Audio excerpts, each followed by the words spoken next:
The following is a production of the Ottumwa Radio Group Sports Network. The boys of summer are back. Ottumwa baseball is coming your way on 1240 AM and 102.7 FM KBIZ. Ottumwa Bulldogs sports broadcasts are brought to you by these sponsors.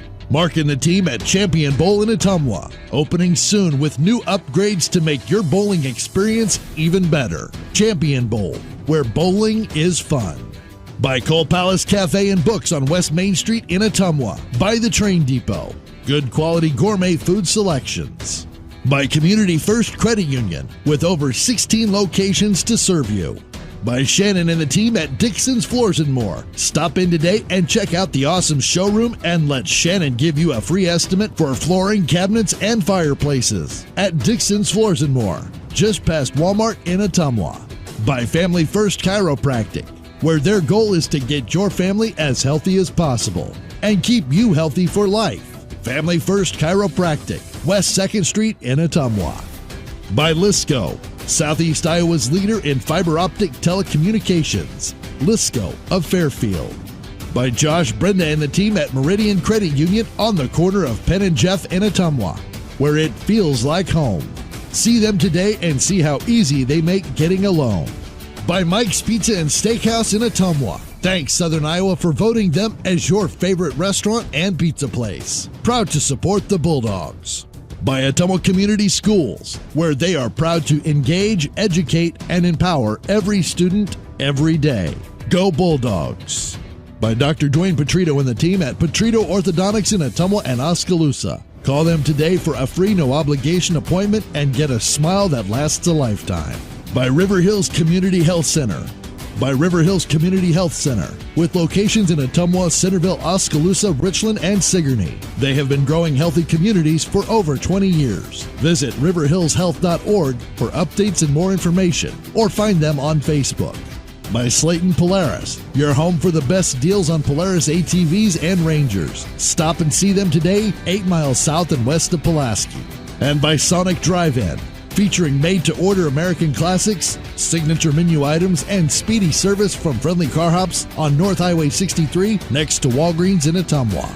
Now, let's get you to the field with the voice of your Ottumwa Bulldogs, Jason Van Arkel.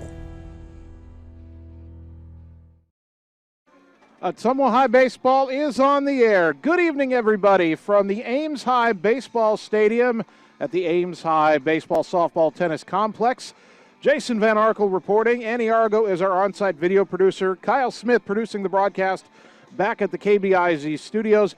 A single varsity game on a beautiful evening as your Ottumwa Bulldogs take on the Ames High Little Cyclones. OHS comes into this matchup with a record of 1-3, but what a win that one was. Game 2 of the doubleheader last Wednesday against then number 2 Ankeny. OHS scoring 5 runs in the bottom of the 7th and final inning to upset the Ankeny Hawks 8-7 and get a signature win for Coach John Yeager's squad. Ames High is 1-2. They didn't play any in the first week until they played 2 games in a tournament at Sadell on Saturday. They beat Sadell 6-4 and then got blown out by Van Meter 21-3. Last night, Ames was supposed to play a doubleheader against Des Moines Lincoln here in Ames. They let the rain go by. They were able to get the field ready in time to play one game, and it was not a good result for Ames. They were shut out on just 2 hits as the Rail Splitters beat them 7-0. So the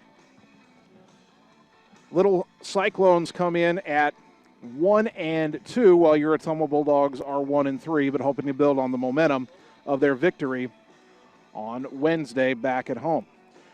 We do know that the Ottumwa softball team is making up its doubleheader with Fort Dodge tonight in Ottumwa. We would have brought you that doubleheader last night had it not been rained out, but with the road game tonight, we decided to stick with that schedule. The Bulldogs gave number 1 Fort Dodge a tough one in Game 1, but lost it 3-2. We'll see if we get any updates on Game 2 as we go along here tonight. Hopefully the Bulldogs can get a softball split against the Dodgers down in Ottumwa, and hopefully Ottumwa can get a victory here in Ames over the Little Cyclones tonight. And then the rest of the week, things have been changed around for this week. If you're trying to keep track of our broadcasts and our video streams, Tomorrow, we're right back here in Ames, just a few hundred feet away over at the softball complex at the single varsity game, Ottumwa and Ames tomorrow, a 2:30 first pitch. So it's a matinee, an afternoon game tomorrow. And then Thursday, we've got baseball at Marshalltown. That'll be a regular doubleheader on Thursday beginning at 5 o'clock. No games scheduled for Friday, at least not that I saw when I checked earlier today. And Saturday, it looks like Ottumwa softball is headed to Solon for that tournament. I'm not 100% sure whether they're playing 1 or 2 games. We'll get that clarified by tomorrow. But looks like we'll have Ottumwa softball Saturday from Solon as well. So a lot going on this week, but hopefully a good ball game in store for Ottumwa tonight. Good to have you with us either on the radio station, 1240 AM, 102.7 FM KBIZ, or the live video stream at ottumwaradio.com. Let's take a 2-minute timeout, come back, and we'll check the starting lineups on the Ottumwa Radio Sports Network. At Community First Credit Union, there's a lot to see. We build customized financial solutions so you can enjoy the life you want. We make it comfortable to have a conversation about what's important to you, like helping you stay on course to reach your savings goal. And what's important to us all, like helping to support causes that count. See for yourself what See First can do for you.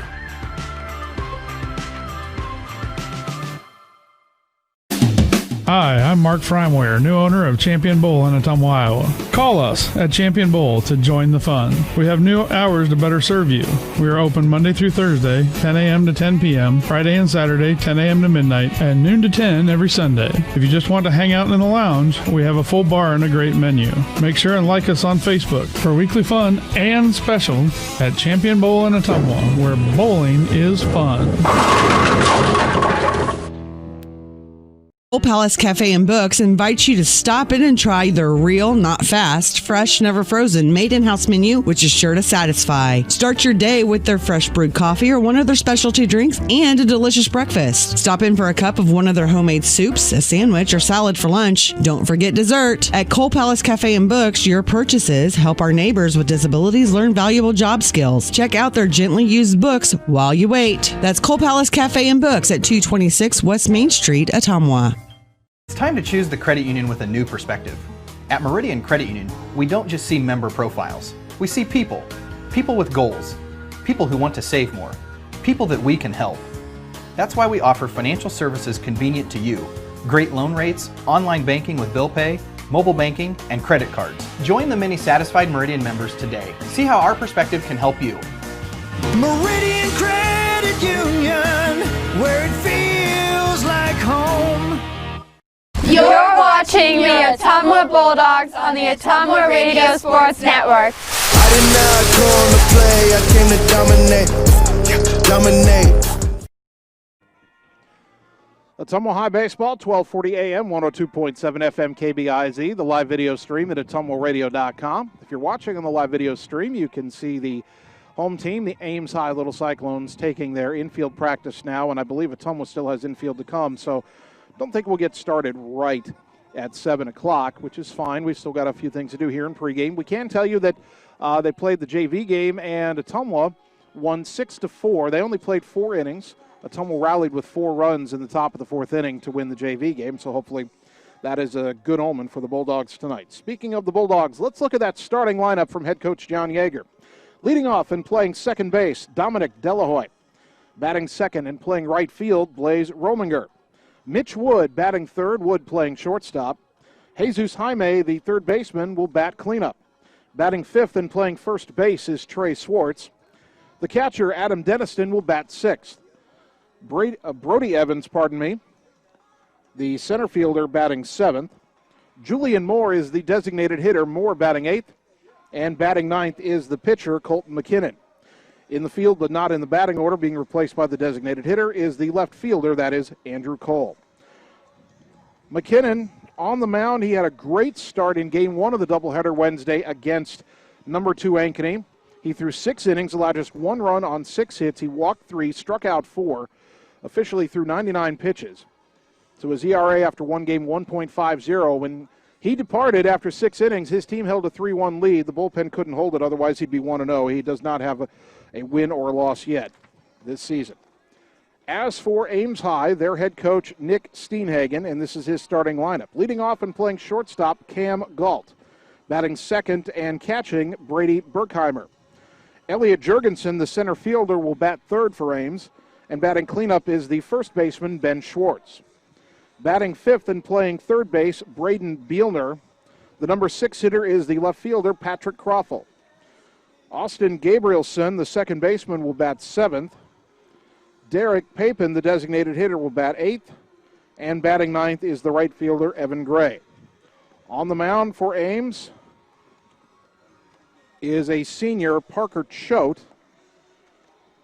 Choate is making his first start of the season. He has pitched once in relief. In fact, he got the save in Ames's win over Sadell on Saturday. He threw 3 innings, allowed just 1 hit, no runs. He did hit a batter, didn't walk anybody. He struck out 1. So he does not have an ERA, no win or loss, but he does have a save. And he will get his first start of the season here against Ottumwa.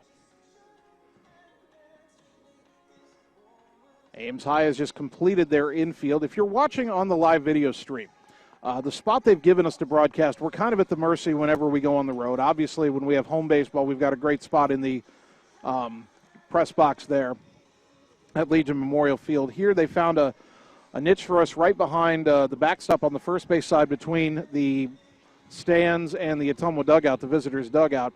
We're going to do the best we can with the camera angle. We've got a good look at the pitcher and catcher in the infield and left and center field. Right field may be a little iffy. But we will bring you the best shot that we can. Obviously, we have to be behind the net for safety reasons.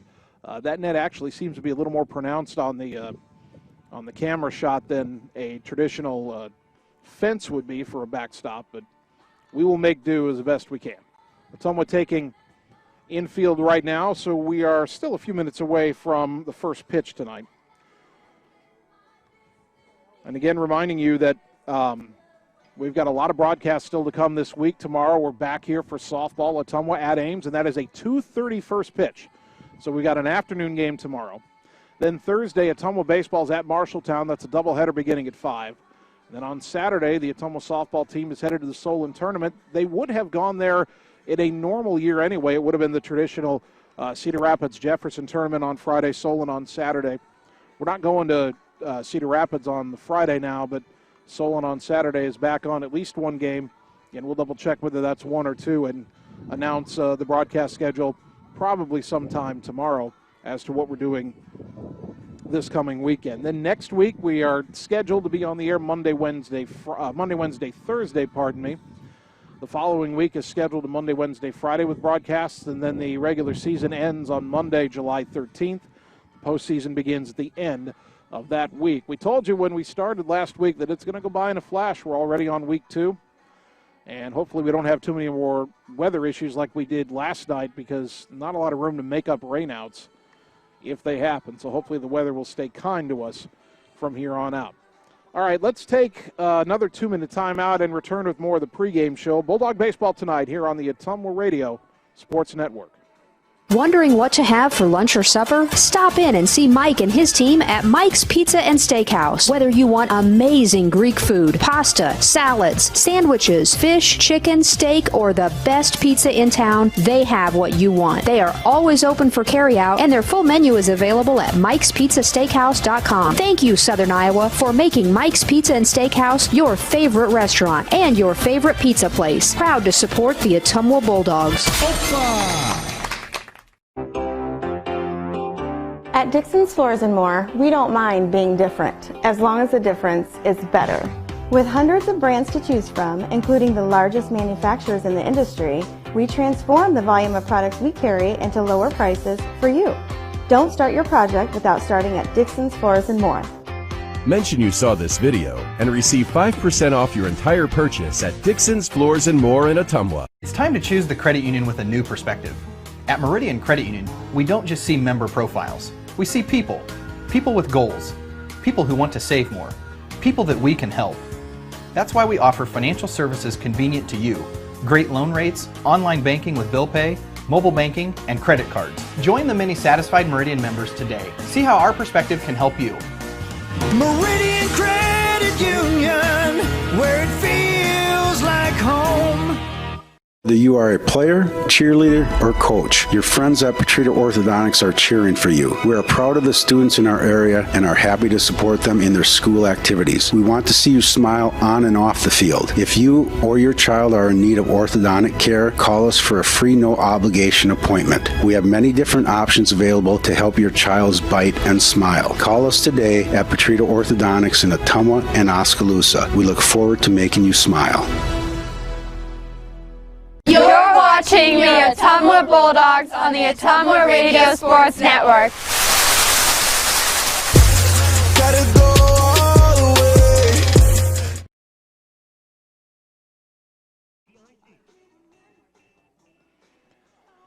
Ottumwa High Baseball, 1240 AM, 102.7 FM KBIZ, the live video stream at ottumwaradio.com. Our umpires for tonight's matchup, Todd Savage from Altoona will call the balls and strikes, and Rex Engstrand from Cumming, Iowa, will be the umpire on the base paths. Ottumwa still taking pregame infield warm-up. The ballpark here at Ames appears to be symmetrical, 315 feet down each line, so it's a little smaller than back home at Ottumwa. They don't appear to have signs measuring the distance of the power alleys or dead center field. The hitter's background is a black sign hanging over the center field fence. It says Ames High School Baseball on it and has the Ames High logo on it, both on the left and on the right side. Fence is kind of estimating here 8 to 10 feet high. Take a pretty good leap at the fence to rob a home run, it would appear. Several fans from Ottumwa have made the trip down tonight, and some Ames fans, of course, are here as well. I think some more Ames fans are sitting out beyond the left field fence. Scoreboard is in straightaway left, and we're staring right at it. That's one bonus of the spot they've given us to broadcast here, sitting first base side. Almost dead even with home plate as I look at it. If I was a few more feet to my left, I'd be looking right down the third base line, but means I've got to be careful what I say about the umpiring, because Mr. Savage behind the plate can probably hear me there. He's no more than, 30, 40 feet away from where I'm sitting. So now the two head coaches, John Yeager for Ottumwa, of course, and Nick Steenhagen for Ames High, are meeting at home plate, exchanging the lineup cards. And here the PA announcer introducing Ottumwa. They'll introduce the lineups here. We already gave you the lineups. Interested to see how Colton Mckinnon fares in his second start. Again, he was outstanding. He battled a little bit in the early going, but he never let that powerful Ankeny lineup overwhelm him. He pitched himself out of jams. He only gave up the one run. Got some support from the offense. Mitch Wood hit a home run in that game one. It was just a shame that McKinnon had gotten to 99 pitches after 6 innings and couldn't come out and pitch the 7th. If he'd been a little bit fresher, had a few less pitches under his belt, and he could have completed the game, I think Ottumwa would have won. But, not only do you have the 110 pitch count limit to worry about in that situation, you also have to talk to your pitcher. You got any gas left? Can you go 11 more pitches? Is it wise to let him go 11 more pitches? A lot of factors that Coach Yeager had to consider. Best decision probably was to take him out of the game with that many pitches, especially in his first start of the season.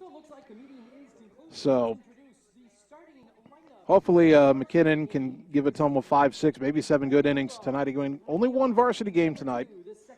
Not sure why this was changed. It was initially, when the initial schedule was announced, everything was a doubleheader, and then Ames and Ottumwa decided to just play the one varsity game here.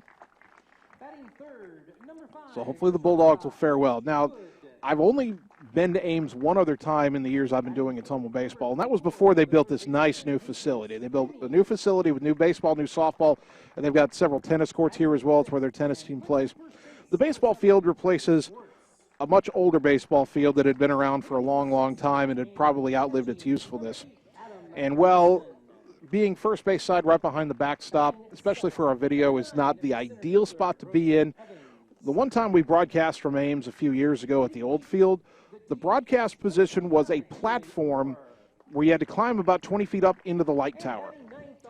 Now, I had a good view, but getting up and into it and getting out of it afterwards, that was a bit of a challenge. Also, if you're afraid of heights at all, it's a bit daunting. And on top of that, I cannot imagine how we might have done the video if we were still at that old park and they said, hey, set up your camera up there. I don't know how we would have gotten all the stuff up there. We did not have a whole lot of room. So I'm glad that Ames is able to get this new complex build. Our first look at it, very nice. Very nice complex. Hopefully, though, Ottumwa will prove to be a bit of a rude host and find a way to put away the little Cyclones and get their second win of the season. Ames is introducing the home team lineup now.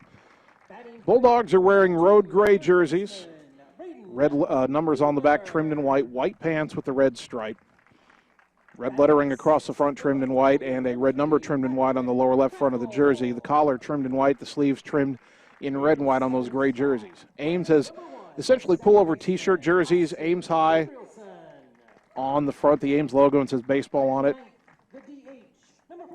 Check that. Now they've changed to more traditional. They had those t-shirts on. They played the JV game in them, but now they've gone to something a little more traditional. But they're still orange jerseys, black lettering trimmed in white. Ames High across the front, I believe. Black numbers trimmed in white on the back. White pants with a black stripe. Black cap. The front panel is white with the Ames logo and a black brim. Bulldogs with the red caps. All right, we're going to take a 2-minute break for the national anthem and come back for the first pitch. Bulldog baseball is next on the Ottumwa Radio Sports Network. In Searcy, Arkansas, a young man says I love you for the first time, but his girlfriend doesn't quite hear. In Franklin, Tennessee, a boy encounters his first pickle.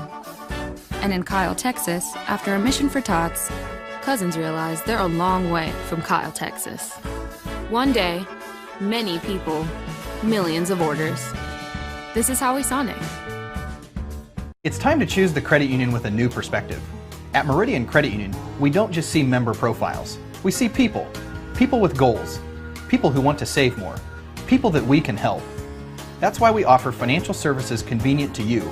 Great loan rates, online banking with bill pay, mobile banking, and credit cards. Join the many satisfied Meridian members today. See how our perspective can help you. Meridian Credit Union, where it feels like home. At Community First Credit Union, there's a lot to see. We build customized financial solutions so you can enjoy the life you want. We make it comfortable to have a conversation about what's important to you, like helping you stay on course to reach your savings goal. And what's important to us all, like helping to support causes that count. See for yourself what See First can do for you.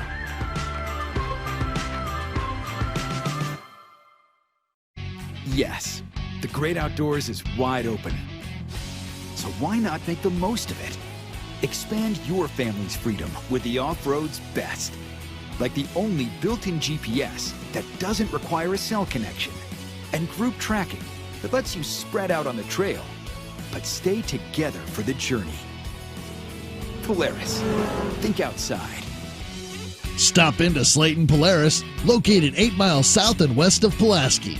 You're watching the Ottumwa Bulldogs on the Ottumwa Radio Sports Network. You be scared of John, watch me lead though. Ottumwa High Baseball, 1240 AM, 102.7 FM, KBIZ, the live video stream at ottumwaradio.com. Good evening once again, everybody. Jason Van Arkel with you from Ames tonight. Annie Argo, our on-site video producer. Kyle Smith, our radio producer, back at the KBIZ studios.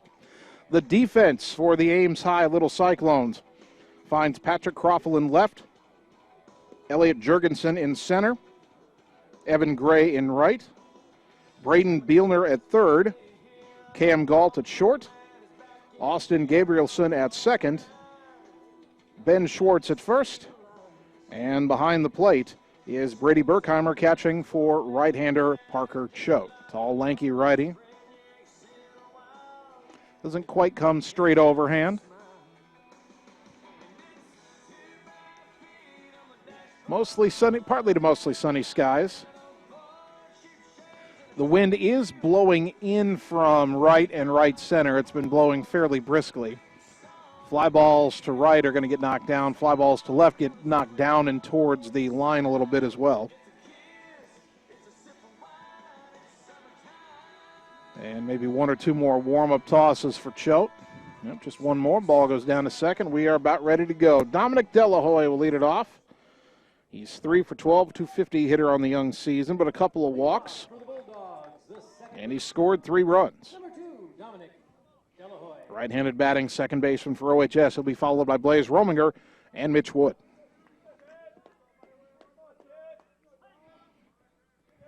Choate from the wind brings home the first pitch of the ball game. In there for a strike. Our first pitch at 7:15. 0-1 to Delahoy.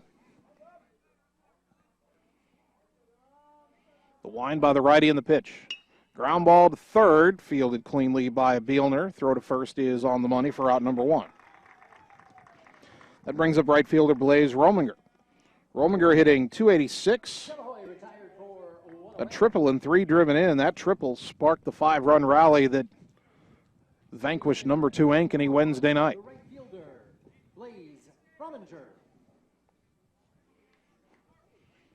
He went the other way with that triple, so he can hit it to all fields. First pitch, breaking ball, in there for a strike, 0-1. Could be a low-scoring game, potentially. You've got each team sending out its pitcher that had their best outing of the first week. Parker Choate for Ames and Colton Mckinnon for Ottumwa. That pitch on the outside corner, and Rominger down in the count 0-2. John Yeager in that third base coaching box. Here's the wind in the 0-2 to Blaze. In the dirt, low and away. 1-2 to Rominger.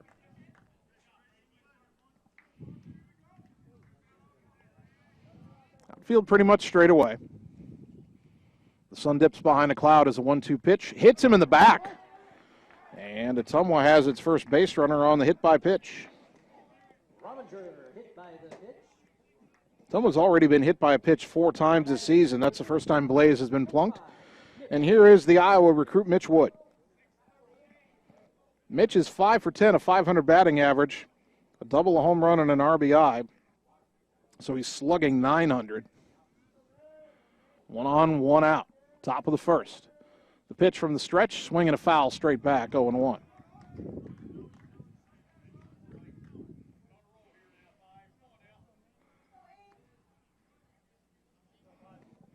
Mitch Wood, the junior. Multi-sports star for Ottumwa, of course. But this is his sport of choice. The 0-1. And there for a strike, 0-2. Rominger down at first, has pretty good speed. He has yet to attempt to steal this season. Doesn't have a huge lead over there. 1 out, 1 on, top first. Wood trying to protect the 0-2. Pop foul back over my head and out of play to the right. Count stays at 0-2 with Jesus Jaime on deck.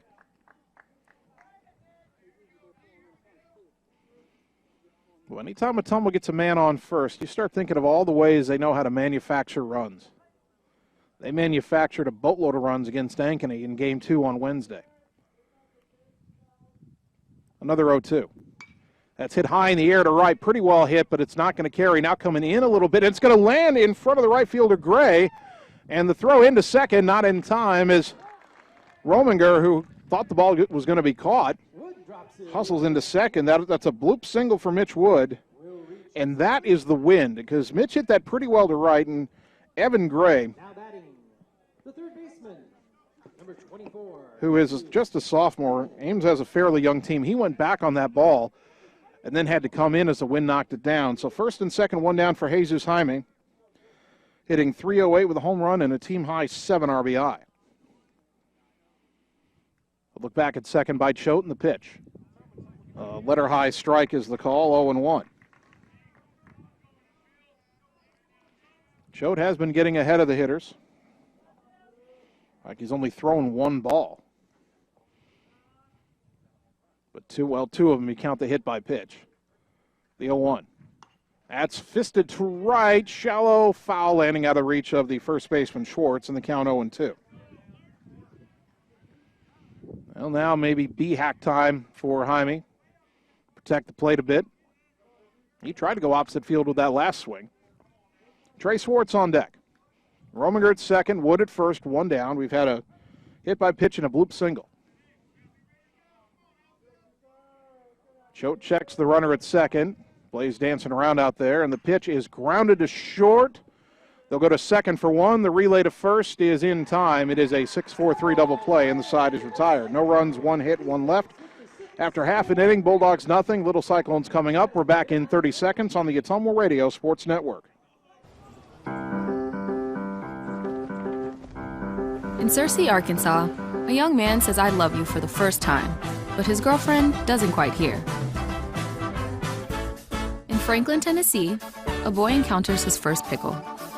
And in Kyle, Texas, after a mission for tots, cousins realize they're a long way from Kyle, Texas. One day, many people, millions of orders. This is Howie Sonic.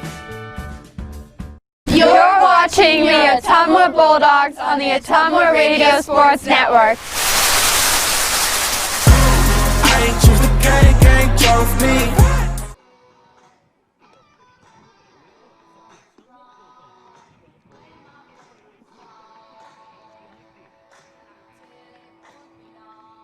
Bottom of the first inning, Ottumwa and Ames. Bulldogs had 2 on but couldn't bring anybody home in the top half, and now Colton McKinnon will go to work for the first time tonight. The defense behind him finds Andrew Cole in left, Brody Evans in center, Blaze Rominger in right, Jesus Jaime at third, Mitch Wood at short, Dominic Delahoy at second, Trey Schwartz at first, and Adam Dennison behind the plate. Cam Galt, Brady Berkheimer, Elliot Jurgensen, the top 3 in the Ames order. Galt, a senior shortstop, in 3 games, 1 for 8, with just a single. Does have an RBI. He's drawn a couple of walks, and he's been hit by a pitch. It'll be the shortstop, number 6, Cam Galt. I believe Ames only has 1 extra base hit through its first 3 games. First pitch here. Outside corner strike from McKinnon, 0-1.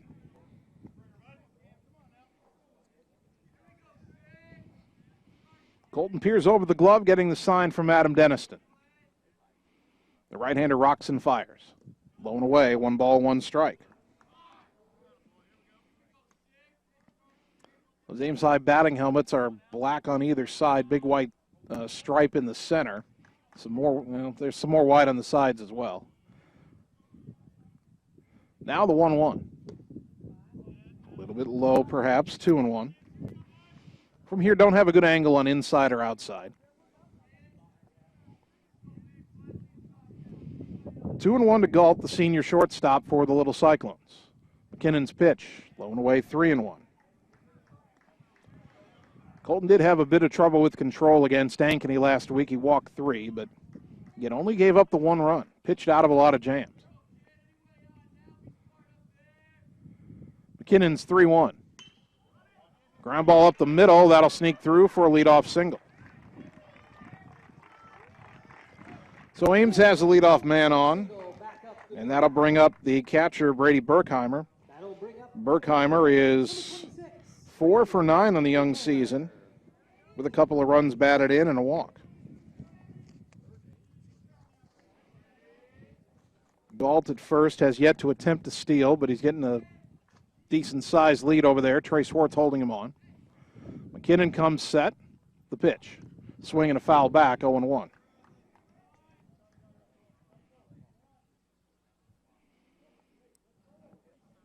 No balls and a strike.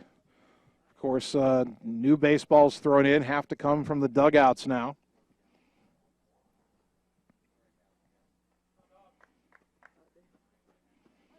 It used to be if a ball went to the backstop and no player had gone back after it, somebody from the home dugout would always go after it. That's not the case anymore either. That pitch down and in, 1-1. I think whichever team is in the field, somebody from their dugout has to go retrieve a foul ball like the one that was rolled to the backstop here on the first pitch of the at-bat. Being very careful about who touches baseballs, and when balls come back to the dugout, they're sanitized as well. The 1-1. Ground ball fair down the first baseline, past a diving Schwartz. Around second, on his way to third is Galt. Holding it first with a single is Berkheimer, and suddenly Ames has runners on the corners and nobody out. Boy, Schwartz came off the bag as he's supposed to after holding the runner on. The ball was hit behind him. We get a courtesy runner here for the catcher. That is Nathan Withers, a senior.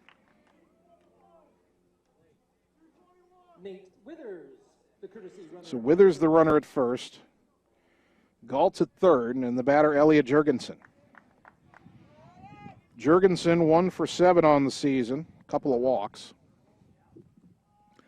Some infield will trade a run for an out here, or maybe two they could turn to. Pitch in the dirt, runner goes, throw down to second, not nearly in time. Tough pitch for Adam Dennison to throw as it was in the dirt, so a stolen base for Withers. Now second and third, nobody out, and a 1-0 count to Jurgensen. First steal of the season for Withers. Well, McKinnon did a good job getting out of jams against Ankeny. He's in a pretty big one right here. Popped it up, foul right side. That'll get out of play. And the count evens at a ball and a strike.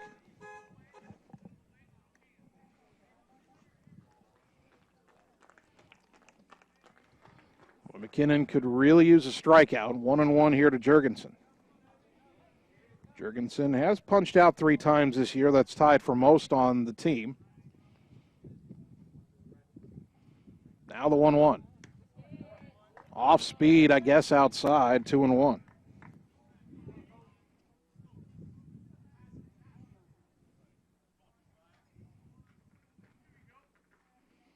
Colton gets the sign from Adam. The pitch. Popped up, back behind the plate. Could be playable for Dennison. He has to hustle. Can't get there. It's off the screen. Didn't have a play in the end. Hit the screen above where he could have reached. Count evens at 2-2. Again here, and if you're watching the live video stream, you can see this. The backstop, not a fence, but a net. Could conceivably see a scenario where a player kind of jumps and puts his body into the net and tries to catch the ball before it touches the net. Dennison would not have had a chance to do it on that one, though. The 2-2. High, 3-2. First baseman Ben Schwartz on deck.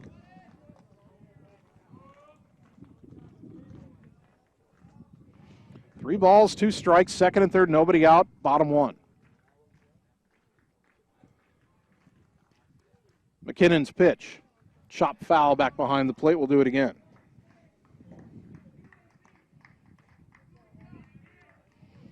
That ball ended up over on the third base side by the backstop. But someone's got to send somebody all the way around to get it. Pedro Gonzalez hustling on ball duty there. Still 3-2 to Elliot Jurgensen, the Little Cyclones center fielder. The pitch. Called, strike 3 in the outside corner. That is a big first out for Colton McKinnon. That brings up the first baseman, Ben Schwartz. Schwartz is 2 for 10 on the season with an RBI, 1 strikeout. Outside of Berkheimer, the catcher who had that single down the first base line, nobody's hit that well in the early going for Ames. That pitch low and away, good stop by Dennison, ball 1. All right, you have first base open. You've got a senior cleanup hitter at the plate in Schwartz. On deck is a freshman third baseman in Bielner. I'm not saying Ottumwa would walk him intentionally. Ottumwa rarely does that.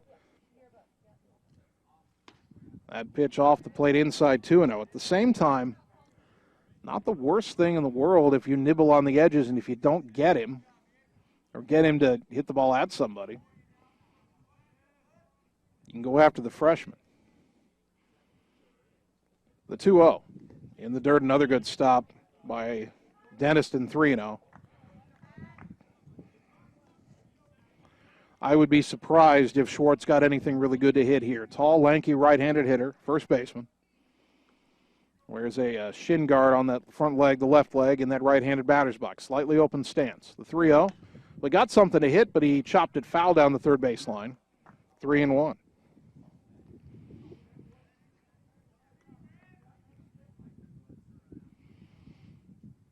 Boy, you still don't want to just throw a fastball down the middle here. If you can throw a good off-speed pitch, have him out in front like you did on the previous swing. But don't just give in and throw a meatball here. Second and third, 1 out, 3-1 to the cleanup hitter, Schwartz. McKinnon's pitch in the dirt, ball 4. Another good stop by Dennison. Bases are loaded, but again, that's not the worst thing in the world. Now, you've got to throw strikes here to Bielner, but you're facing a freshman here. Only 1 out. Now, if you get a ground ball back to the mound, pretty sure he's coming home for the force. Maybe you turn 2 that way. You get a ground ball to third. Jesus Jaime is probably stepping on third, trying to throw to first. Obviously, middle infielders will try a traditional double play.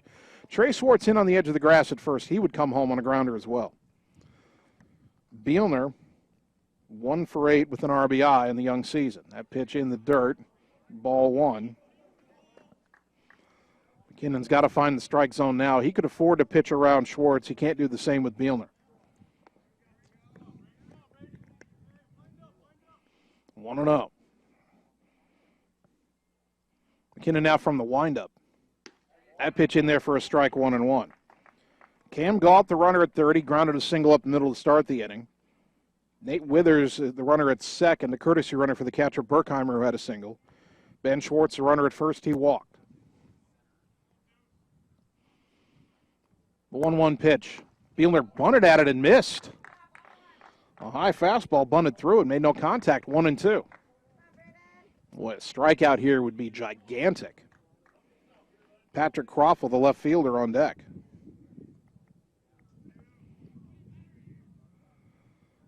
McKinnon again from the line, the 1-2 pitch. Inside corner at the letters, called strike 3, 2 down. Well, I don't know if that was the strategy, the way I laid it out, but the way it worked out, it paid off for the moment. You strike out the freshman, and now nobody's come home yet. They're still loaded with 2 out, and here's Patrick Croffle. He is 1 for 7. First pitch just missed, 1-0. Ames had second and third, nobody out. They have it loaded now with 2 out. 1-0. On the outside corner for a called strike, 1-1.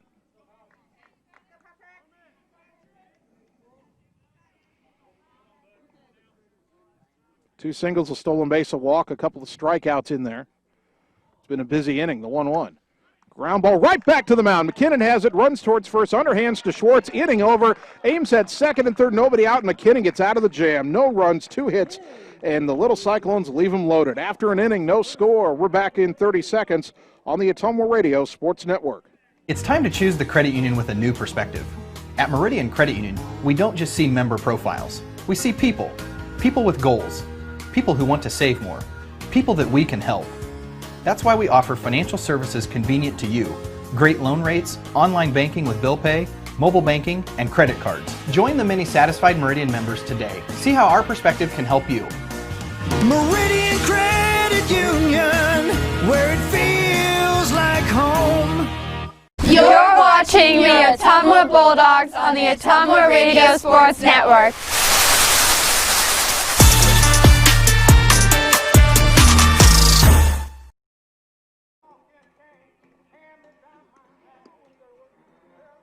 Top of the second inning, Bulldog baseball, brought to you in part by these fine community leaders, Josh Brenna and the team at Meridian Credit Union, where it feels like home. By Dr. Dwayne Petrito at Petrito Orthodontics in Ottumwa and Oskaloosa, where they want to give you a smile that lasts a lifetime. Call today for an appointment. And by Mark and the team at Champion Bowl in Ottumwa, opening soon with new upgrades to make your bowling experience even better. Champion Bowl, where bowling is fun.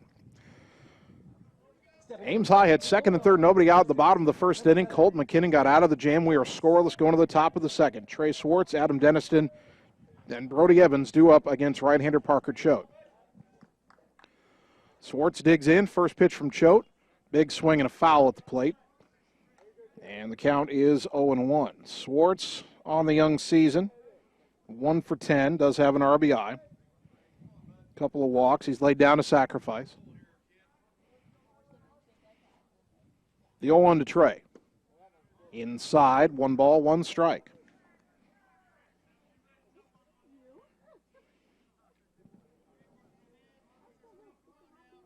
Ottumwa had 2 on, 1 out in the top of the first, but hit into a double play. Trey hits a liner off the glove of Choate. He knocked it down, kept it in front of him. He'll underhand to first for out number 1. Boy, that was ticketed for center fielder, and Choate got his glove in the way. That goes in the book as a ground out back to the pitcher, but that was anything but. Here is the catcher, Adam Dennison. Number 8, Adam. Adam hitting 300, 3 for 10. He's got a double, couple of runs batted in, couple of walks. First pitch from Choate to Dennison, breaking ball, swing and a miss, strike 1. I think Ottumwa saw in the first inning that Choate was getting ahead in the count, and both Schwartz and Dennison have come after the first pitch. That pitch fouled back, and quickly Adam down on the count 0-2.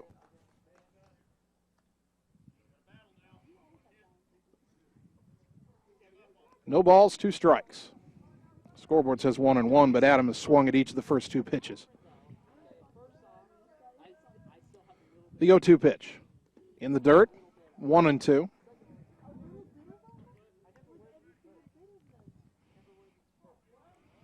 And after tonight, Ottumwa's at Marshalltown for a doubleheader Thursday. Didn't get to play Fort Dodge last night, got rained out. The 1-2 on the inside corner, called strike 3, 2 down. First strikeout for Choate. That brings up Brody Evans. Out number 2. Now batting the center fielder, number 9, Brody Evans. Evans getting his first varsity at-bat of the season.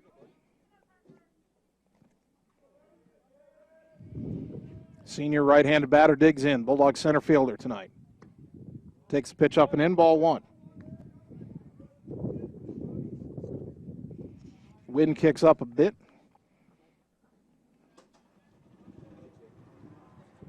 As the 1-0 pitch on the inside corner for a called strike. 1-1 to Evans. That wind blowing in from right. The wind and the 1-1 to Evans. Swing and a miss, chased one down and away, 1-2. 2 out, nobody on, top second, no score. Julian Moore on deck for Ottumwa if Evans can keep the inning going. Choate into the wind and the 1-2. Breaking ball missed inside. The catcher Berkheimer tried to frame it, didn't get the call. 2-2.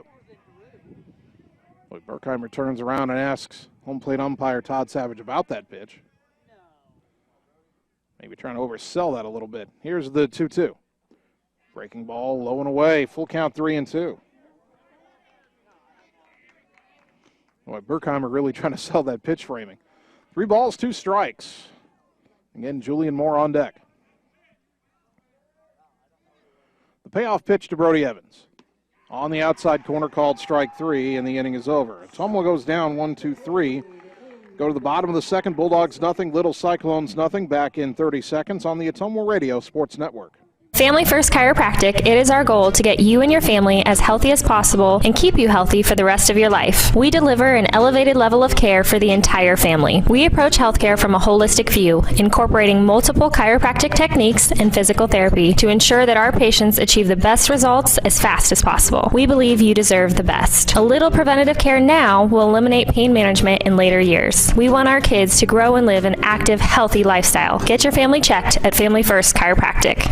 You're watching the Ottumwa Bulldogs on the Ottumwa Radio Sports Network. I do it for the love of the game. Bottom of the second inning, Ottumwa High Baseball, 12:40 a.m., 102.7 FM KBIZ, or on the live video stream at ottumwaradio.com. Ottumwa nothing, Ames nothing. Little Cyclones will have the 7, 8, and 9 hitters due up. Austin Gabrielson, Derek Papen, and Evan Gray. Gabrielson, the freshman second baseman, is 1 for 4 on the season. He's played in all 3 games.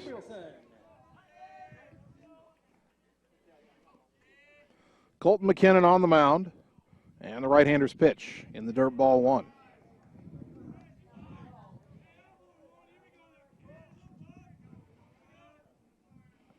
McKinnon getting the sign from Dennison, wanting to work quickly here. The 1-0. Ground ball left side.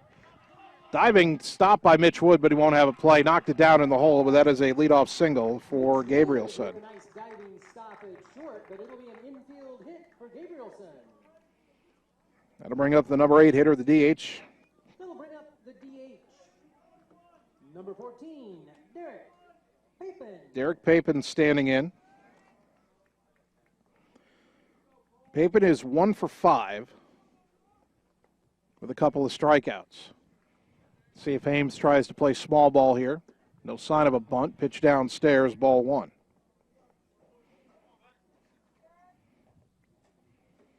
Little Cyclones have only had 1 sacrifice through 3 games.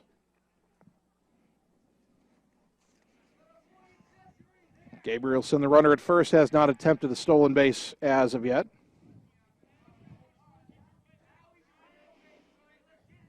That hit for him already the 3rd of the game for the Little Cyclones, the 1-0. Downstairs, 2-0.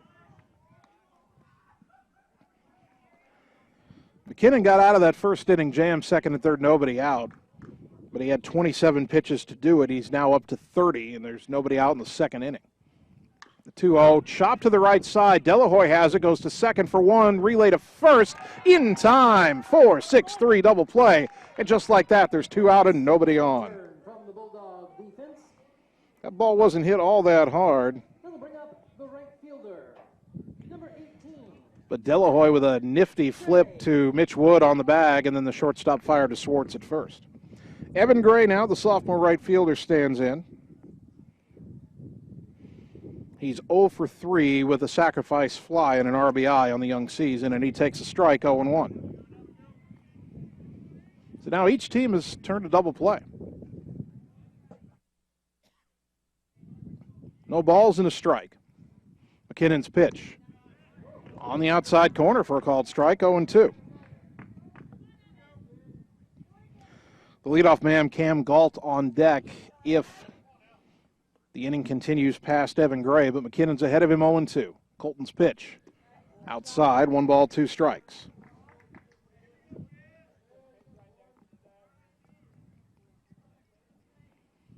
Beautiful evening here in Ames, Iowa for baseball. The 1-2 pitch, well high, 2-2. Of course, Ames High baseball is about the highest level of baseball you get here in Ames, since Iowa State hasn't had a baseball team since right after the turn of the millennium. The 2-2, swing and a foul straight back. Every now and then, some Iowa State people wonder if the big Cyclones, if you will bring back baseball. But given the everything that's gone on this year with COVID-19 and everything, I don't think there'll be money for that for a while for Iowa State. Anyway, 2 balls, 2 strikes. McKinnon's pitch. Liner just foul down the first base line. Gray is had a couple of good swings here, a couple of foul balls, 1 straight back, 1 just foul. Count still 2-2. See if McKinnon can maybe dig into the pitch arsenal here, find something that'll put away Evan Gray. Another 2-2 pitch. Chopper slowly towards third. Charging is Jaime. Barehand throw on the run, not in time, didn't have a chance. Infield hit for Evan Gray. Nice play by the Bulldog defense, unable to get Gray as he... Back to the top of the order, Cam Galt. He singled up the middle to start the game, ended up being stranded at third in the first inning.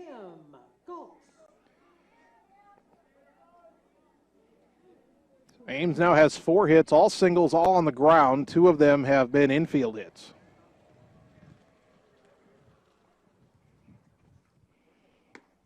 Pitch is a letter-high strike to Galt, 0-1. Evan Gray does have a stolen base. He's 1 for 1 on the young season. And definitely with 2 outs, you got to keep an eye on him down there. It's kind of a low-risk move if Ames sends him. If he's thrown out, you got the leadoff man to start the next inning. There he goes. Pitch swung on and missed, and unable to get the ball cleanly into the throwing hand was Dennison. And down to second with his second stolen base of the year is Evan Gray. So he is at second with 2 out, but the count is now 0-2 to Galt.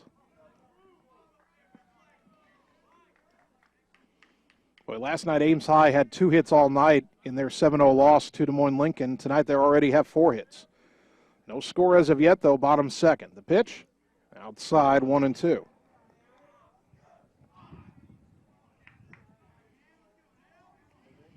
Two hits in this inning for Ames, but one of those was erased when McKinnon got Papen to bounce into the double play. Now trying to pitch out of a smaller jam here than he had in the first inning. Runner at second, 2 down. The pitch. Swing and a miss, strike 3, and the inning is over. Third strikeout for McKinnon. No runs, 2 hits, 1 left. After 2 innings, still no score. We're back in 30 seconds on the Ottumwa Radio Sports Network. In Searcy, Arkansas, a young man says I love you for the first time, but his girlfriend doesn't quite hear. In Franklin, Tennessee, a boy encounters his first pickle. And in Kyle, Texas, after a mission for tots, cousins realize they're a long way from Kyle, Texas. One day, many people, millions of orders. This is Howie Sonic. You're watching the Ottumwa Bulldogs on the Ottumwa Radio Sports Network.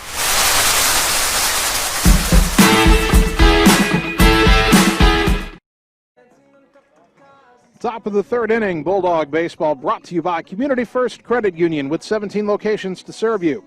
By Slayton Polaris, your home for the best deals on Polaris Rangers and ATVs. Call or stop in and see them today, 8 miles south and west of Pulaski. And by Sonic Drive-In, featuring made-to-order American classics, signature menu items, and speedy service from friendly car hops. Cruise on over to Sonic on North 63 next to Walgreens for the ultimate Sonic experience. Ottumwa nothing, Ames nothing up here in Ames. Bulldogs have 8-9 and 1 due up. Julian Moore, Colton McKinnon, then back to the top of the order, Dominic Delahoy. Moore, the DH. He is 1 for 6 on the season. Has drawn 3 walks. Also has reached on an error a couple of times. Julian Moore, number 25 in the box. First pitch from Parker Choate to Julian Moore is a strike, 0-1. Moore, a junior. Moore caught in the JV game, which Ottumwa won earlier today, 6-4. Now the 0-1. In the dirt with the breaking ball, Moore lays off. 1 ball, 1 strike.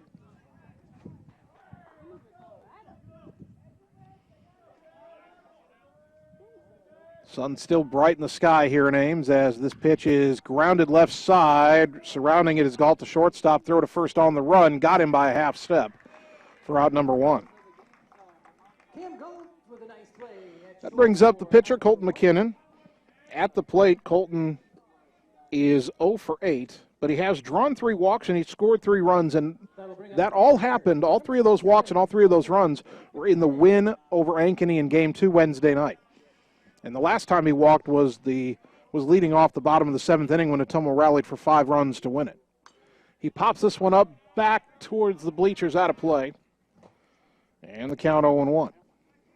Once again, just a reminder, please do not chase the foul balls. Let the defensive team take care of that. We appreciate your And they make the announcement that fans are not supposed to go after the foul balls. It is one of the concessions made to the COVID-19 situation. Here's the 0-1. Ground ball left side. Again, the shortstop Galt fields it, sets, throws, got him, 2 down. Top of the order, Dominic Delahoy, a ground ball to third, his first time up. Let's see how Ottumwa fares as we now start to get a second look at Parker Choate.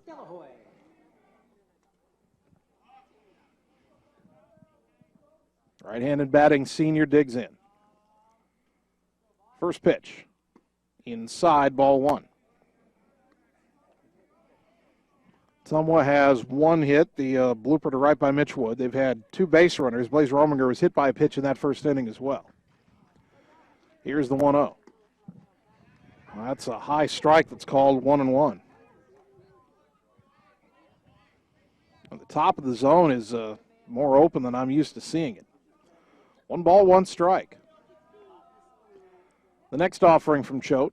That's driven in the air to left, but not going to carry. Underneath it and making the catch is Croffle to retire the side. Ottumwa goes in order for the second straight inning. We go to the bottom of the third. Bulldogs and Ames, still no score. Back in 30 seconds on the Ottumwa Radio Sports Network.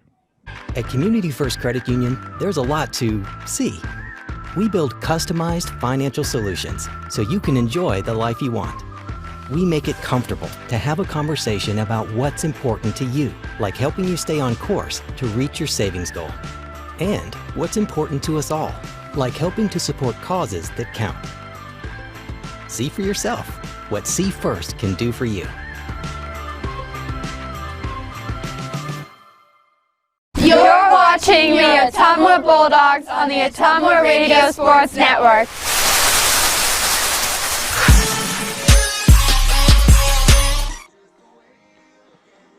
Bottom of the third inning in a scoreless game. Ottumwa nothing and Ames nothing.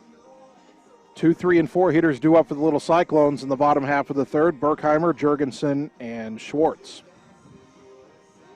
So Ames has a Schwartz at first base and Ottumwa has a Schwartz. What's the difference? Well, the C and an H.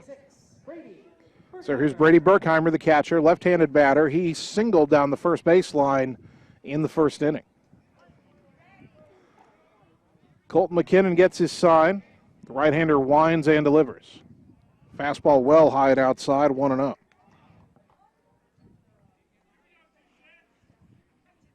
Mentioned that the sun's still bright. It's slowly going down. It'll set beyond the left center field fence.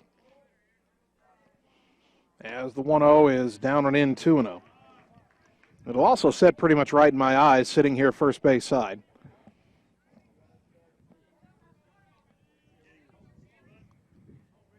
But I shall do my best. Here's the 2-0.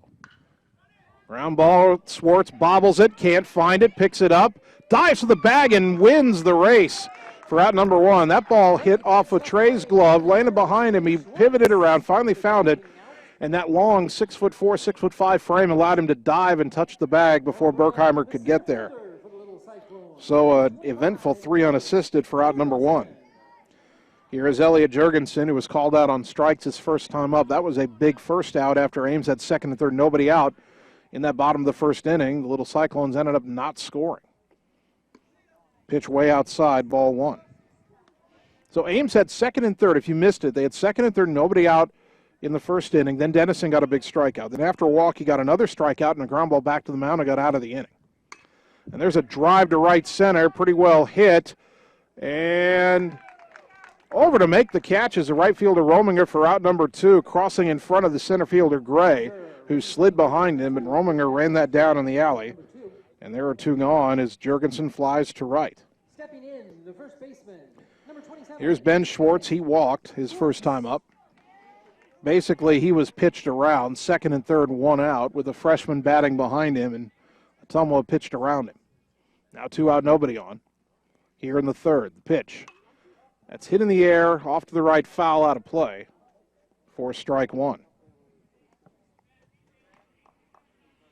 And we talked about it earlier, and we probably mentioned it a few times this season. We'll mention it a few more. You know, spectators are told not to go after the foul balls. As this 0-1 pitch, up and in, 1 ball, 1 strike. I was watching the JV game, just kind of standing around here at the broadcast spot, and a few balls went behind me. I had to resist the urge to go after them. It's just a natural thing. 1 ball, 1 strike. 2 out, nobody on, bottom third, no score. McKinnon to Schwartz.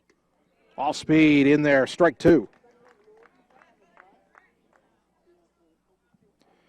McKinnon trying to put together his first 1-2-3 inning. He could use it. That pitch count a bit elevated. Scoreboard says 2-1, but he called that a strike. Now time called at the plate.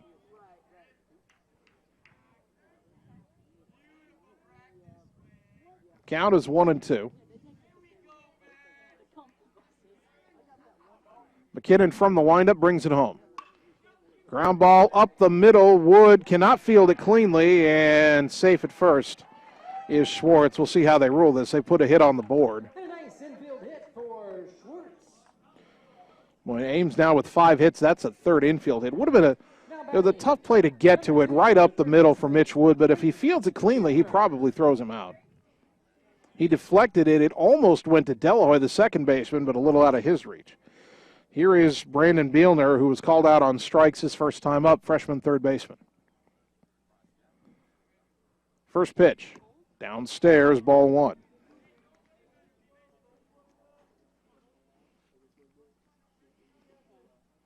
Well, McKinnon has battled here, but that's got to be a little frustrating. Third infield hit that he has allowed. The other two hits weren't hit all that hard either. Low and away in the count 2-0 to Bielner. Now that infield hit, 2 out, nobody on, you give up an infield hit. Shouldn't hurt you that much, but don't want to compound it with a walk here. You're down to the count 2-0. Got to find a way to get back into it. The 2-0. Swing and a miss. Got him to chase a high one, 2-1.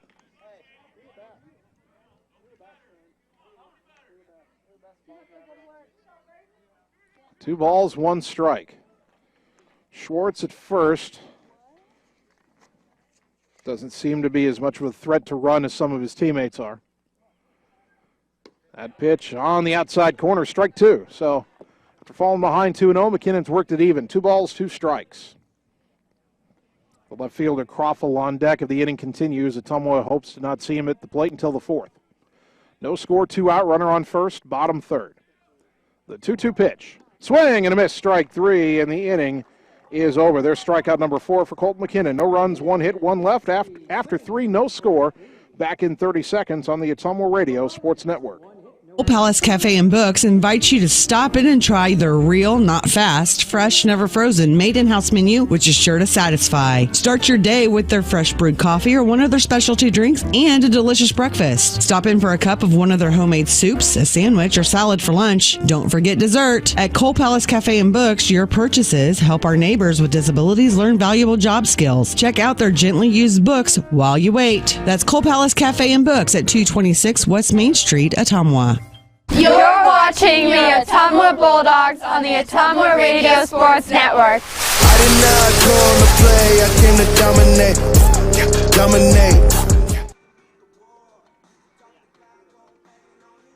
Top of the 4th inning, Bulldog Baseball, brought to you in part by Shannon and the team at Dixon's Floors and More. Stop in today and check out the awesome showroom, and let Shannon give you a free estimate for flooring, cabinets, and fireplaces.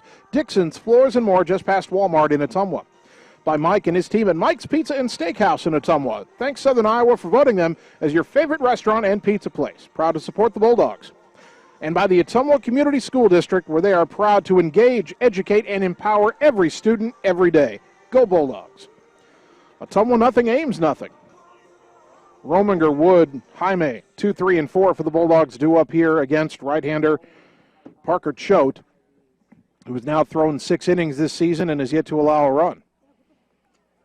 He's only given up 1 hit in this game. That was to Wood. Blaze Rominger was hit by a pitch his first time up. Right-hander to right-hander, the pitch. Pop foul back and out of play, 0-1. You're just waiting for that one pitch where an Ottumwa kid puts a good swing on it, hits a solid line drive somewhere.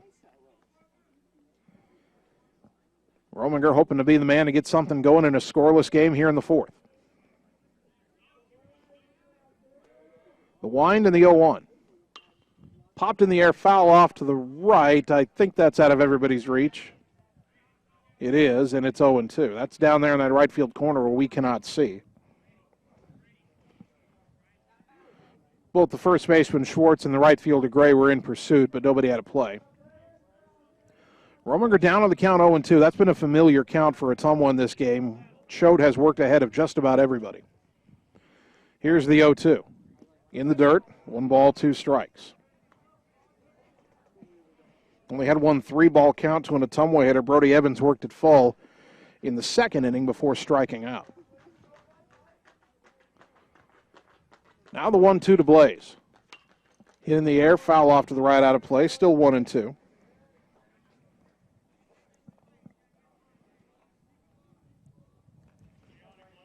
Mitch Wood on deck. Love to let him hit with somebody on base. Choate's 1-2. Popped up, right side foul, not very high. It'll land untouched near the Ottumwa dugout, still 1-2. There is a lot of foul territory here. Maybe not quite as much as back home at Legion Memorial Field, but there are some foul pops here that are outs that would be foul balls in other ballparks. Not that one, though, thankfully. Rominger still in there at 1-2. Choate's pitch. Popped up foul, out of play again, and Rominger, if nothing else, is making him work here. 3 straight foul balls after getting down on the count 1-2. Choate only had 34 pitches through 3 innings. Rominger trying to make him work a little harder. Breaking ball grounded left side. Charging it is Galt, the shortstop. Throw to first in time for out number 1. Galt to Schwartz for 1 away. That is the 4th ground ball hit to the Ames shortstop by Ottumwa. Here's Mitch Wood. Hit a fly ball to right that was knocked down by the wind for a single his first time up.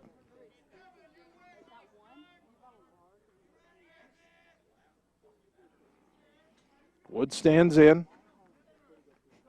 They're yelling, the Ames dugout yelling out at the right fielder, Evan Gray. It came at him last time. Strike on the outside corner, 0-1. Of course, the thing about Mitch Wood is he can hit it to all fields. And if he gets a pitch he can turn on, he hit a bomb out of Legion Memorial Field to left on Wednesday. Here's the 0-1. Ground ball sharply to second, sliding stop by Gabrielson. Picked it up through to first in time, out number 2. Wood hit it hard but on the ground and too close to the second baseman. Here's Jesus Jaime, who bounced into a 6-4-3 double play to end the top of the first inning.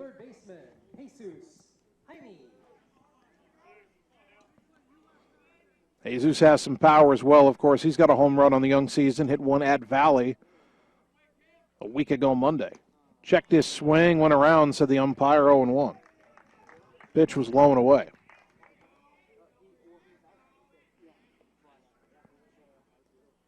Jaime digs back in. The 0-1.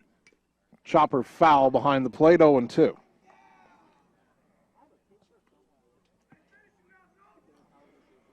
No balls, 2 strikes, 2 out, nobody on, top 4, no score. Ottumwa at Ames. Good to have you with us on KBIZ or on the live video stream at ottumwaradio.com. The 0-2 pitch. Swing and a missed, strike 3. And Ottumwa quickly gone. 3rd straight inning they've gone in order. That's 10 in a row set down by Choate. And his 3rd strikeout. We go to the bottom of the 4th, no score. Back in 30 seconds on the Ottumwa Radio Sports Network. Engage, educate, and empower every student every day. Ottumwa School. Building relationships, foundations for success. Helping every student to achieve their best. Engage, educate, and empower every student every day. Ottumwa Schools. You're watching the Ottumwa Bulldogs on the Ottumwa Radio Sports Network. Gotta go all the way. Bottom of the 4th inning in a pitcher's duel here in Ames. Ottumwa nothing, the Little Cyclones nothing. Colton Mckinnon back out for his 4th inning of work. He'll face the 6, 7, and 8 hitters for the Little Cyclones. Patrick Croffel, Austin Gabrielson, Derek Papen. Croffel came to bat in the 1st inning with the bases loaded and 2 out and bounced right back to McKinnon. As Colton got out of a jam where Ames had 2nd and 3rd, nobody out. Since then, the Little Cyclones have had 3 more hits. 1 was erased on a double play. The other 2 came with 2 outs, and runners were stranded via strikeout. McKinnon has struck out 4 and walked 1 in 3 innings. First pitch to Croffel shows bunt, bunts it hard back to the left side of the mound. McKinnon picks it up, throws to first, out number 1. Croffel wanted to bunt his way on. That pitch was up high. Probably should have let it go. He kind of tomahawked it down, and it was an easy play for McKinnon. That brings up Austin Gabrielson.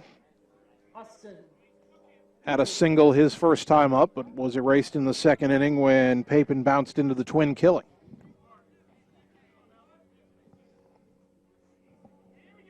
Freshman second baseman wears the high stirrups with the Black stirrups with the orange and white striping for Ames. He takes a strike from McKinnon, 0-1.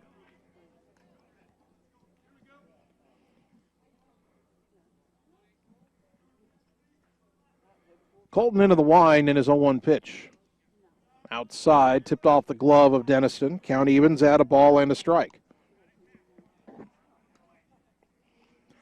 Ames out hitting Ottumwa 5-1, but no runs in the run column for either team. We've got aces wild on the scoreboard. Number 1 at bat, 1 ball, 1 strike, 1 out.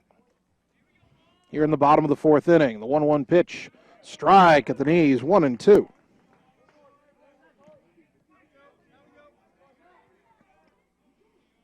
One out and nobody on. McKinnon to Gabrielson. Swing and a miss out of the glove of Dennison. Rolls off to the right. He's got time. Picks it up. Throws to first to complete the putout. 2 down. So that is a strikeout and 2-3 on the putout for out number 2. Strikeout number 5 now for Colton McKinnon. The batter, Derek Papen, who bounced into a 4-6-3 double play his first time up. Number 14, Derek Papen. Papen, the junior designated hitter for Ames tonight. Well, he's a junior all the time for this team, but he's a DH in this game. That first pitch, well, that might have been a strike, but it fell out of Dennison's glove. It was called a ball, 1-0.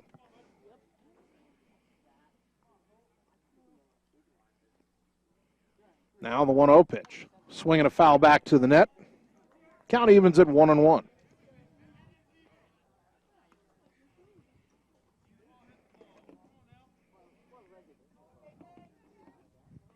Fairly good pace to this game. We're in the bottom of the 4th inning. Of course, no score helps. Here's the 1-1 up and in. And that got a piece of Papen, hit him on the hand, so a hit by pitch. Papen, hit by the pitch. I got a piece of Papen and then either hit the helmet of Dennison or the mask of our umpire, Todd Savage. Everybody's okay. First time Papen's been hit by a pitch this season. First batter that McKinnon has hit, and that'll allow the number 9 hitter, Evan Gray, to bat. Gray had an infield hit and a stolen base his first time up. Runner goes, pitch is a ball, and unable to get a good handle on it was Dennison. No throw as Papen steals second. 3rd stolen base of the game for Ames.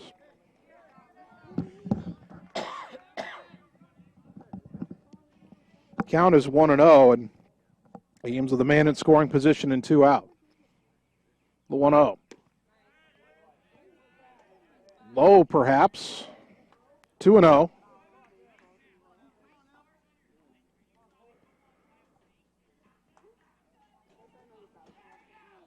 Don't want to lose the number 9 hitter here or allow him to drive in the run. The 2-0 pitch in the dirt. Good stop by Dennison. Throw back to second, not in time. Boy, Papen started to go to third, stopped, and had to hustle back as Adam fired down there. But the count now 3-0 to Evan Gray with the leadoff hitter Cam Galt on deck.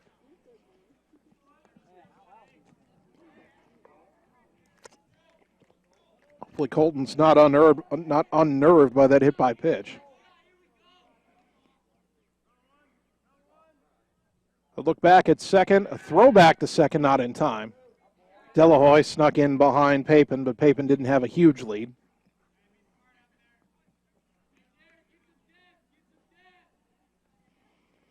(3-0) to Gray, sophomore right fielder. Another throw back to second. That one bounces in the air but stays right by the bag. Delahoy couldn't find it for a moment, then it came down right next to him. Boy, if you're McKinnon, you're going to throw that. You got to make a good throw. You put that in center field. He's getting to third, and then you're a wild pitch away from falling behind. 3-0. McKinnon's pitch. Inside, ball 4. Top of the order, Cam Galt. He had a single in the first inning. He struck out in the second. 1 for 2.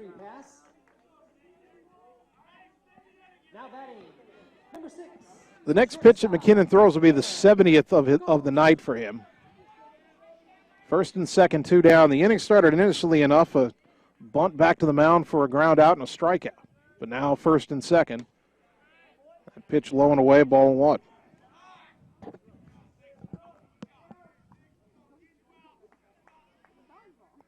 McKinnon trying to find a way to get out of this jam.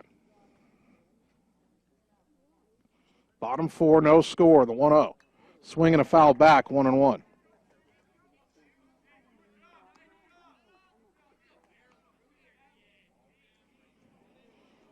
Papen was hit by a pitch and stole second. Gray walked on 4 pitches.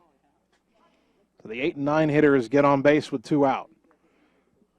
And now the leadoff man Galt with a 1-1 count. McKinnon comes set in the stretch and now steps off.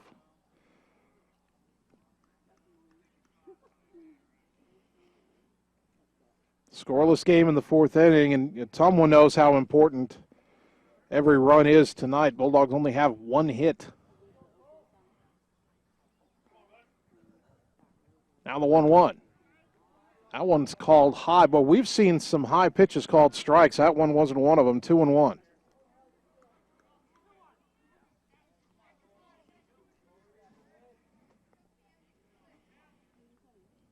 Two balls and a strike. Colton's pitch, low and away, 3-1. Berkheimer, the catcher, on deck.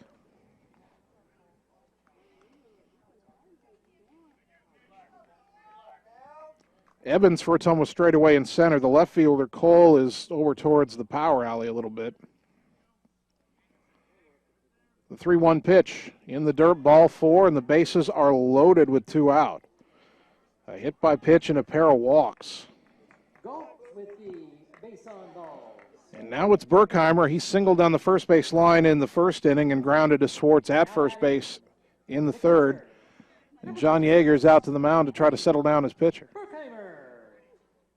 least I think that's John.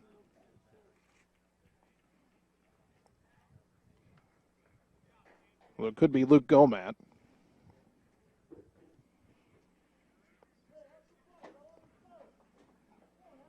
Well, let's see if Ottumwa can get out of a bases loaded jam for the 2nd time. Did so in the 1st inning.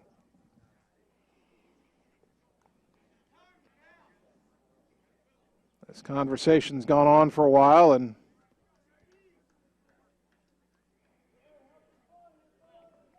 yeah, that was the pitching coach, Luke Gomat. He's had his say. He's on his way back to the dugout. And on his way back, he looked at Trey Schwartz and said, remember, he's hit it your way twice. So Schwartz is playing back behind the runner, of course, bases loaded and fairly near the line. Against a left-handed batting Berkheimer. Let's see if McKinnon can bear down. The pitch in there for a strike, 0-1. That was an important first pitch of the at-bat.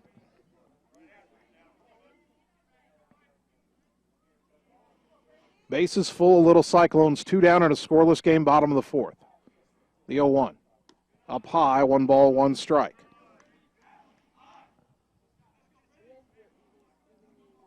Got to bear down here if you're McKinnon. Don't want to get behind. Working from the windup with the bases loaded, the 1-1. Fastball letter high, strike 1-2. 1 strike away from wiggling off this hook. 1 ball, 2 strikes, bases loaded, 2 down, bottom of the 4th, no score. Ottumwa trying to keep it scoreless. The 1-2.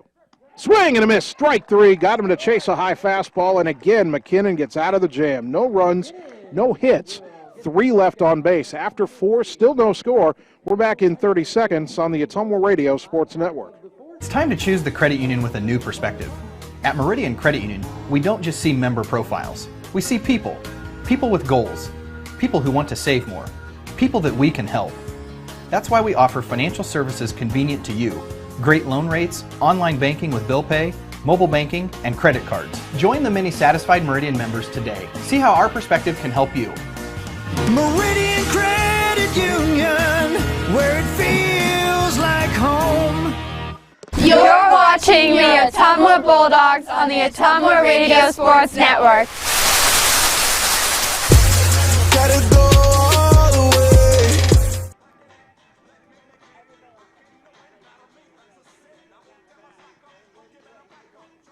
Top of the fifth inning, Bulldog baseball brought to you in part by Coal Palace Cafe and Books on West Main Street in Ottumwa by the Train Depot. Good quality gourmet food selections.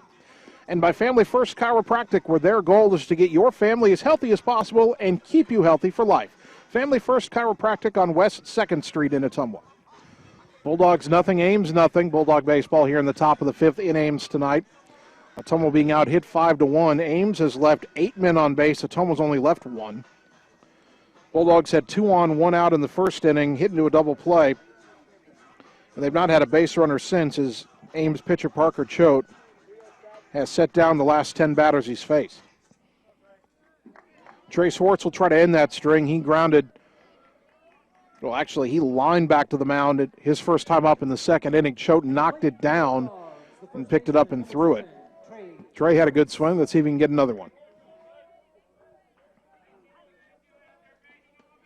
Right-hander to right-hander, first pitch from Choate. Ground ball sharply left side, up with it the shortstop Galt. Throw to first, in time by half a step for out number 1. Fifth time Ottumwa's grounded to short in this game. Adam Dennison, the batter, called out on strikes his first time up, 0 for 1. Now batting the catcher, number 8. That's only 47 pitches for Choate. So if you're Ottumwa hoping he'll tire or maybe they'll go to the pen, he's not anywhere near that right now. Pitch downstairs, ball 1 to Dennison, a rare first pitch ball thrown by Choate. 1-0 to the Bulldog catcher. The wind by the right-hander in the pitch. On the outside corner for a strike, 1-1. 1 out, nobody on, top 5. Denniston's next offering. Inside with a breaking ball, 2-1. Ottumwa's rarely been ahead in the count at the plate tonight, but Adam has a 2-1 count. Choate's next offering. Swing and a miss. Count evens at 2-2. Boy, if you are a hitter, especially a right-handed hitter, you are looking into the sun a little bit behind the pitcher right now. It cannot be easy. The 2-2 pitch. Breaking ball down and in, 3-2. Only the second 3-ball count we've seen from Choate.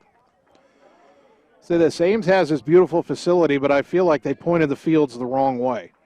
You got batters looking into the sun. The 3-2 pitch. Chop foul off to the left. Past Coach Yeager down at third base, still 3-2.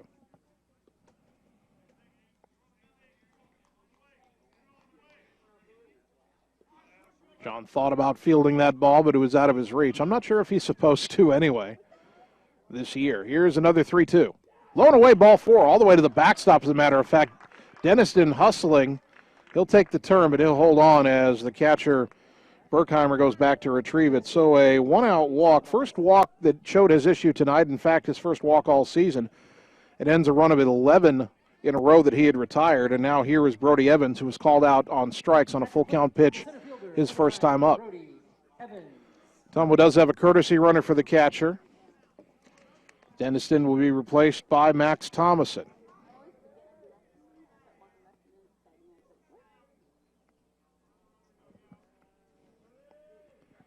So now from the stretch, Choate to Evans. Bunts it, but back to the screen for strike 1. Ottumwa trying to get a man in scoring position.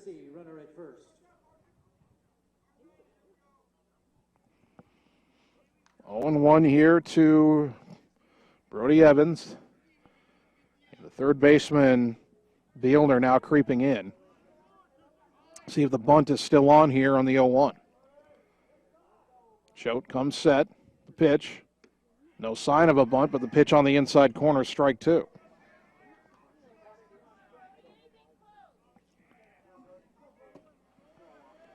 No balls, 2 strikes. Thomason, the courtesy runner at first. 1 out, top 5, no score. Brody trying to hang in there. The 0-2 to Evans. Swing and a looper to center field. That is down for a base hit. On an 0-2 pitch, Brody Evans just pokes it to shallow center. It lands in front of Jurgensen, and Ottumwa's got something going here. First and second, one out. That'll bring up the DH, Julian Moore. Moore grounded to short his first time up. The hit by Evans, only the second for Ottumwa tonight. But now the Bulldogs, let's see if the bottom of the order can produce the first run of the game. Sun's still shining brightly over the fence in left center. Lights are on here. They're not taking any effect right now. First pitch to Moore. High, ball one.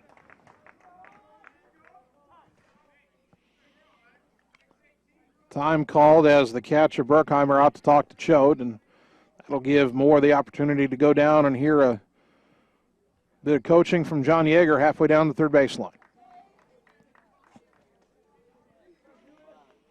1 ball, no strikes to the Bulldog DH.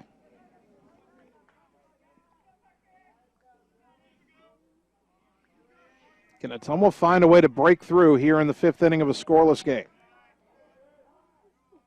The 1-0. Popped up right side, foul. That is just going to get over our heads out of play. And the count evens at a ball and a strike. Right here, right behind the net, first base side, we're not in any danger of getting hit by a line drive, but a high pop that just gets past the deck could land right here.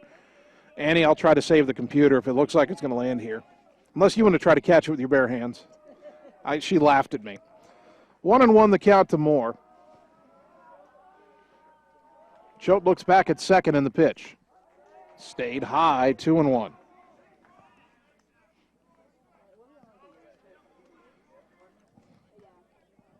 First time all game, Choate has struggled a bit with the control. He walked Dennison. Now he's behind Moore, 2-1. Dennison, his courtesy runner to Thomason at second, Evans at first. Choate was looking back at second, and Thomason was suspecting a pickoff, and he was slowly retreating back to the bag and ended up going all the way back. Now he dances out to a lead again. Trying to distract Choate a bit out there. 2 balls and a strike. The pitch. Swing and a foul back, 2-2.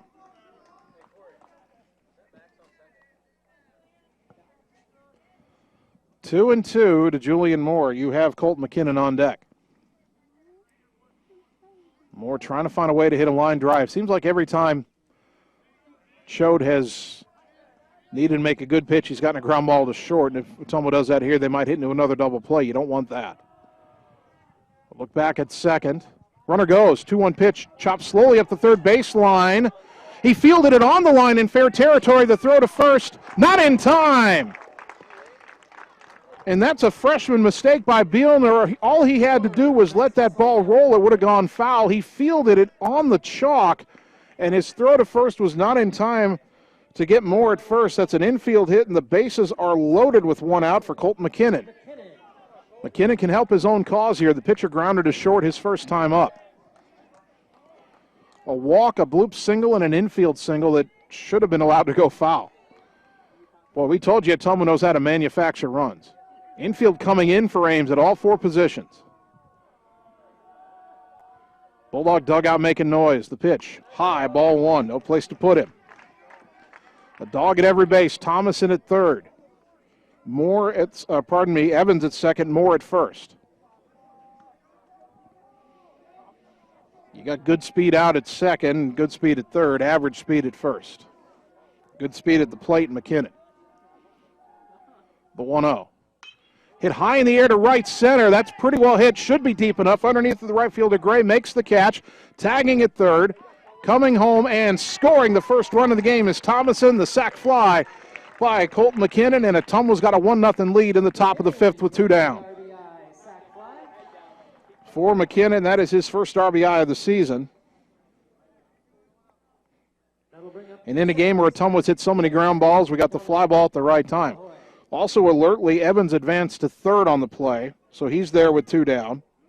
Moore still at first, and here's Dominic Delahoy, who was grounded to third and flied out to left.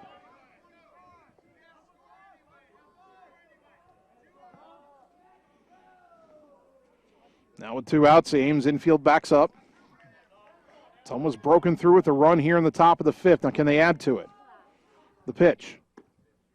A little bit high to Delahoy, ball one. Evans at third. He's going to get down that third base line about as far away from the bag as the third baseman Bielner is playing his position. And you've got to be ready for a pitch that gets by the catcher. There's a lot of room to the backstop. If the ball gets by, we're getting another run. The 1-0. Fouled back to the screen, 1-1. 1-0 Ottumwa. Had only one hit through 4 innings, but a walk, a couple of softly hit singles, and a sac fly. Getting the first run of the game home. 1-1 to Delahoy. Pitch on the way. Swing and a miss. 1-2, and now Dominic's got to protect the plate. Parker Choate has struck out 3, he's only walked 1, but that 1 is the run that came home to score in this inning. First and third, 2 down, 1-0 Bulldogs, top 5. Delahoy with a 1-2 count. Rominger on deck of the inning continues. A pause by Choate. The 1-2. High and inside, 2-2, and down to second without a throw goes Moore on the steal. So Julian Moore steals second. Berkheimer did not even attempt to throw. That's a first steal for Julian Moore. And now a base hit could score 2. 2-2 to Delahoy. Second and third, 2 down. Deuces Wild on the scoreboard. The pitch. Letter high, strike 3.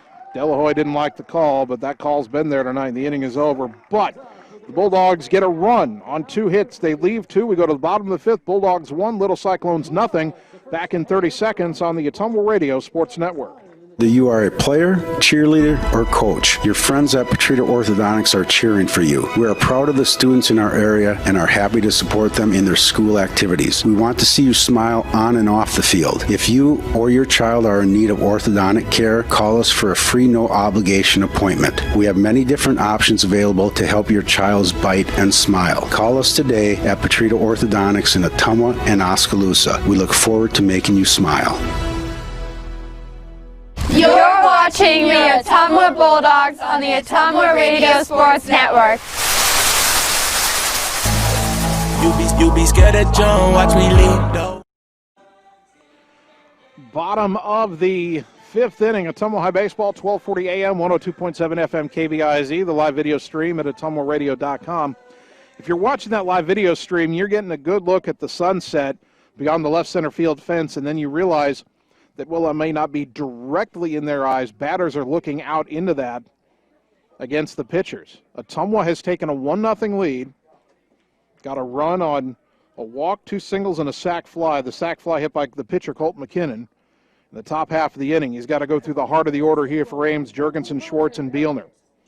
Jurgensen has struck out and fly to right 0 for 2. First pitch. Swinging a chopper foul, rolling right over here, right in front of us. For strike 1. And not much we can do about the sun. For those of you watching the live video stream, hopefully you can pick out the action in there. We'll do our best to describe it as well. McKinnon from the line. The 0-1. Fly ball, left center, shallow. And getting under it to make the catch is Andrew Cole, the left fielder, for out number 1. Coming in will take care of that one for 1 away. That'll bring up Ben Schwartz, who has walked and singled. Bulldogs haven't retired him yet. That single was an infield hit.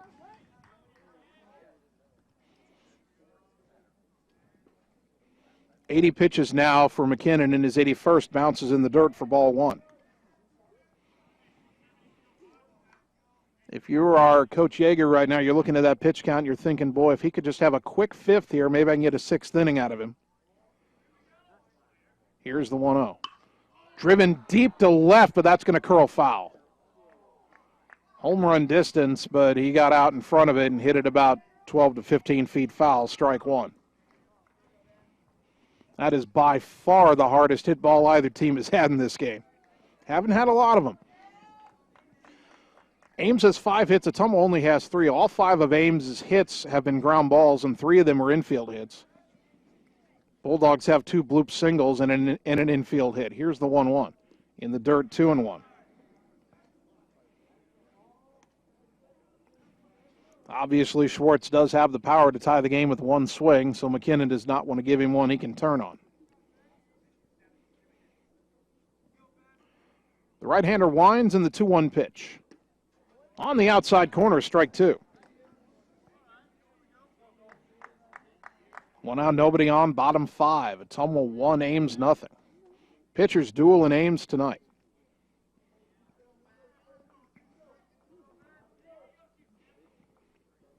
The batter, Schwartz, has stepped out for a moment to readjust the batting gloves. He now digs back in. Tall right-handed batting first baseman.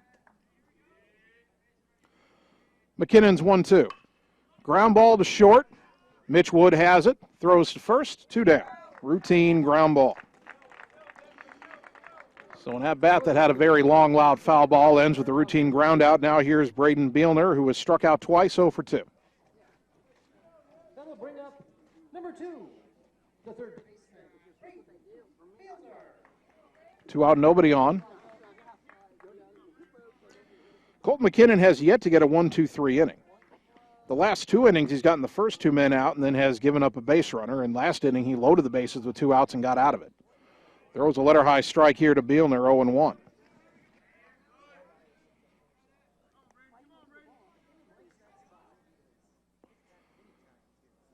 McKinnon winds and delivers 0-1.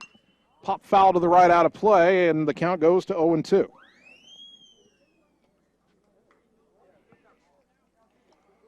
New baseball here for McKinnon.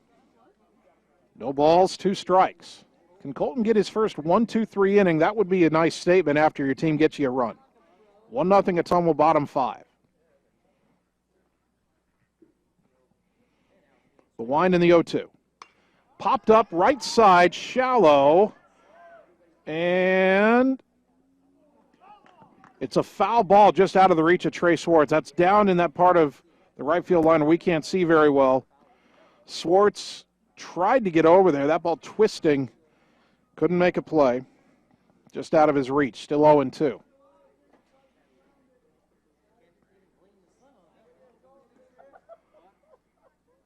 No balls, 2 strikes. 2 out, nobody on, bottom 5. Ottumwa leading 1-0. McKinnon trying to get back in the dugout with that lead intact. The pitch. Outside, 1-2. Patrick Croffel on deck if the inning continues.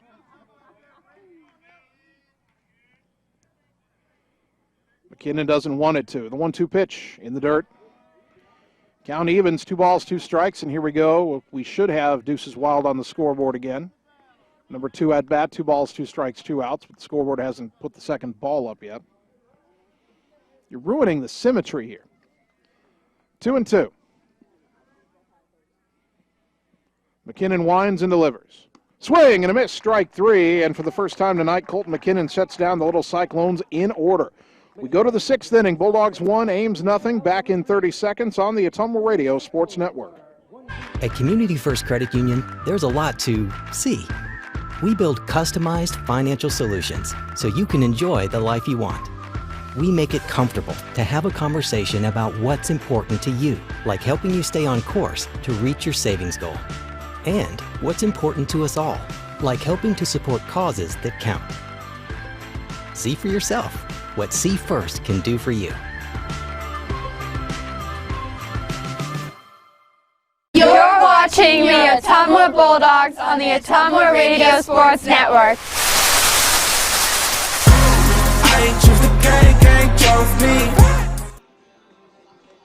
Top of the 6th inning, Bulldog Baseball brought to you in part by Lisco, Southeast Iowa's leader in fiber optic telecommunications. Lisco of Fairfield. And by River Hills Community Health Center. They have locations in Ottumwa, Centerville, Oskaloosa, Richland, and Sigourney, and they've been growing healthy communities for over 20 years. Visit riverhillshealth.org for updates and more information, or find them on Facebook. Ottumwa 1, Ames nothing, top of the 6th inning. Bulldogs have 2, 3, and 4 due up, Rominger, Wood, and Jaime. Against right-hander Parker Choate, who's been outstanding tonight, but the Bulldogs managed to scratch across a run in the 5th inning. Rominger has been hit by a pitch, and he's grounded to short, 0 for 1. Ottumwa 1 run, 3 hits, no errors. Ames, no runs, 5 hits, no errors. So far, it's been a very, very cleanly played game. First pitch. Outside corner strike, 0-1.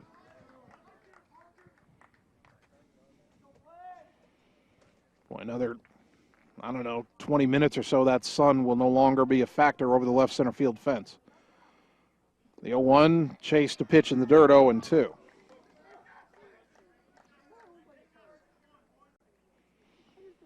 No balls, 2 strikes to Blaze Rominger. Bulldog right fielder digs in. Choate's 0-2. Off the plate outside. 1 ball, 2 strikes.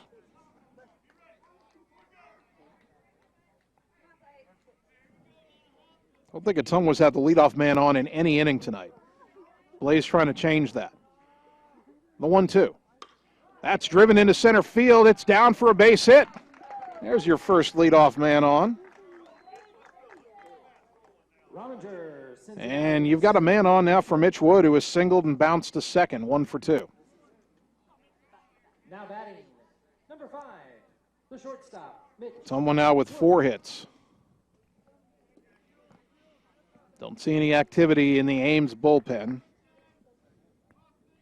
Only 73 pitches for Choate. Short lead for Rominger at first in the pitch. Breaking ball, strike on the outside corner, 0-1.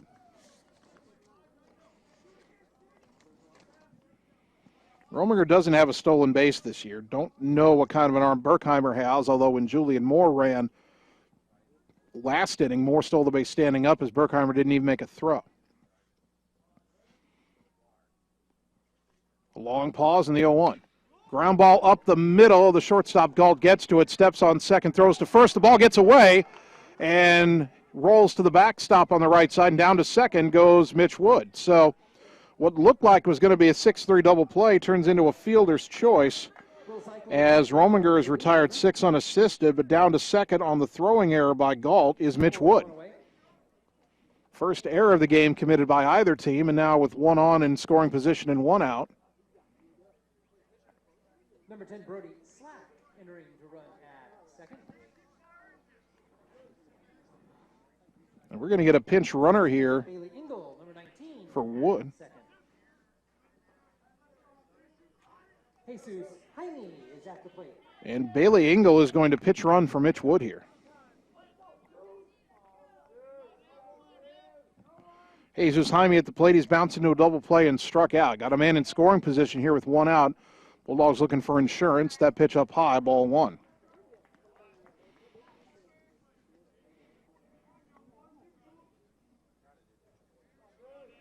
So Engel, the runner at second. Pinch running for Mitch Wood. Wood, I'm sure, will be inserted back into the lineup in the bottom half of the inning. The 1-0. Strike on the outside corner at the knees, 1-1.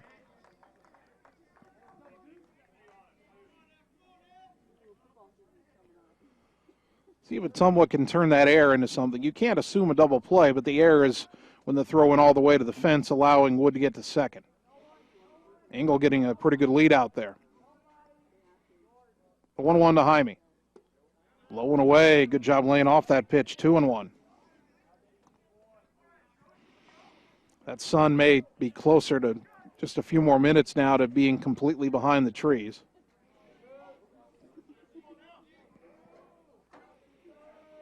Two and 1 the count to Jesus Jaime. Engel away at second. Choate's pitch. Swing and a miss. Swung over the top of an off-speed pitch, 2-2. Well, you could tell Jaime there was hoping to get a fastball, and he didn't. 2 balls, 2 strikes. Trey Schwartz on deck. Choate from the stretch. A long look back at second in the 2-2. Chopper to third. Big hop fielded by Bielner. Throw to first in time for out number 2 as Engel has to stay at second.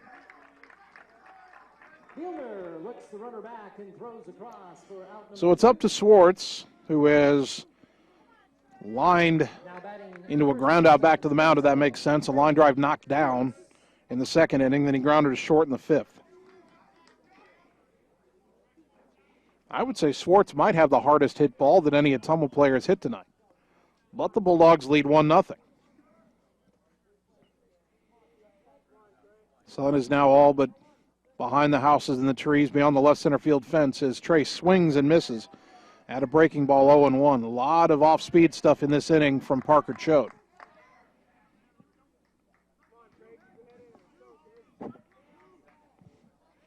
Oh, 0-1 the count to the Bulldog first baseman. Hopefully that sun glare is gone for those of you watching on the live video stream. The 0-1. Downstairs, 1 ball, 1 strike.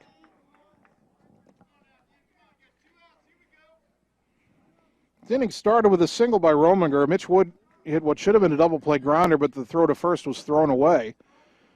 Wood went to second. Engel ran for him. Jaime grounded out to third. And now with 2 out and a man at second, a 1-1 count to Schwartz. The pitch. Chopper foul, third base side. And Schwartz down on the count, 1-2.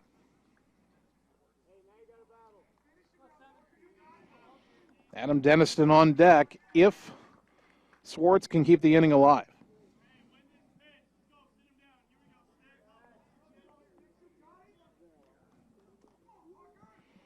One nothing Ottumwa, 1-2 to Schwartz. Engel good speed at second, hoping to bring him around on a base hit. The 1-2. In the dirt, good stop by Berkheimer, 2-2.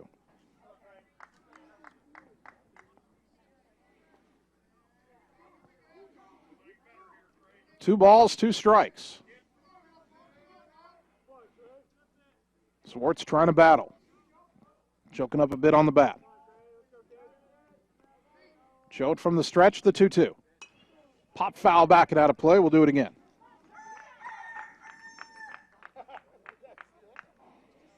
One run, 4 hits, no errors for Ottumwa. No runs, 5 hits, 1 error for Ames.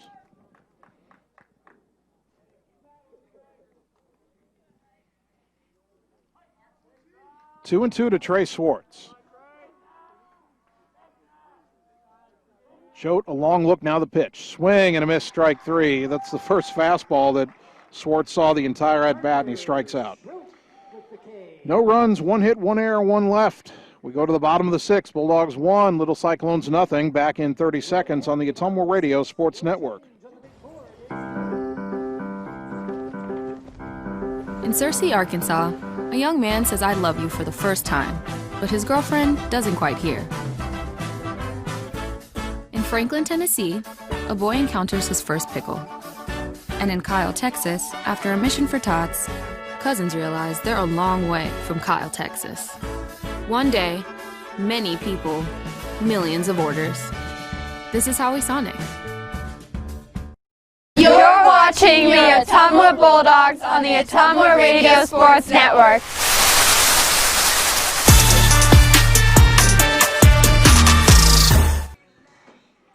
Bottom of the 6th inning in a pitcher's duel. Ottumwa 1, Ames nothing. Colton Mckinnon is out there for his 6th inning of work. He has thrown, by my count, 91 pitches. The state rule is he's limited to 110, although if he reaches that limit in the middle of an at-bat, he is allowed to finish the at-bat. He's given up just 5 hits. He has walked 2. He's walked 3. He has struck out 6. 7. 1, 2, 3, 4, 5, 6, 7 strikeouts for McKinnon. He'll face Patrick Crawford, Austin Gabrielson, Derek Papen. Crawford, the left fielder, is 0 for 2. He takes a strike 0-1. His first time up, he grounded out back to the mound to end a bases loaded threat in the first inning. Then he tried to bunt his way on in the 4th and bunted it pretty much right back to McKinnon. Now the 0-1. Ground ball left side. Diving stop by Jaime. Gets to his feet. Fires to first. Got him. Out number 1. Big time play by Jesus Jaime. 1 down. That's a big first out here as Austin Gabrielson. He singled in the second, struck out in the fourth. Number 1, Austin Gabrielson.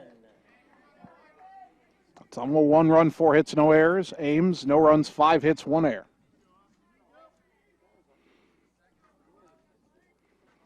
The wind by McKinnon in the pitch. That comes in well high, ball 1. I don't know if anybody's currently throwing in the bullpen. My view of it is blocked by the dugout for Ottumwa. I'm sure they have somebody ready to come in as McKinnon's getting close to the pitch count. There's a little looper to right, shallow. Coming on is Rominger, and he will make the catch for out number 2. Rominger tracks it down and right for 2 away. 2 down, nobody on. Maybe more importantly for McKinnon, only 4 pitches thrown in the inning. I've got him up to 95. He threw 99 in 6 innings against Ankeny on Wednesday. If this is a quick at-bat and an out for Derek Papen, would McKinnon start the 7th tonight?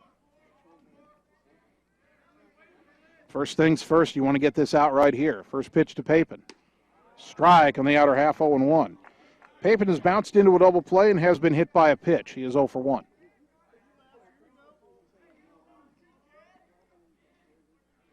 McKinnon winds and delivers.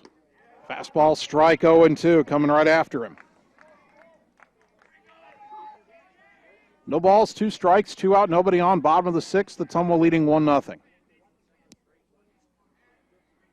The 0-2. Fastball called, strike 3. Good morning, good afternoon, and good night. Papen gone on 3 pitches and a 1-2-3 frame very quickly for McKinnon. We go to the 7th. Ottumwa clinging to a 1-0 lead. Back in 30 seconds on the Ottumwa Radio Sports Network. Family First Chiropractic, it is our goal to get you and your family as healthy as possible and keep you healthy for the rest of your life. We deliver an elevated level of care for the entire family. We approach healthcare from a holistic view, incorporating multiple chiropractic techniques and physical therapy to ensure that our patients achieve the best results as fast as possible. We believe you deserve the best. A little preventative care now will eliminate pain management in later years. We want our kids to grow and live an active, healthy lifestyle. Get your family checked at Family First Chiropractic. You're watching the Ottumwa Bulldogs on the Ottumwa Radio Sports Network.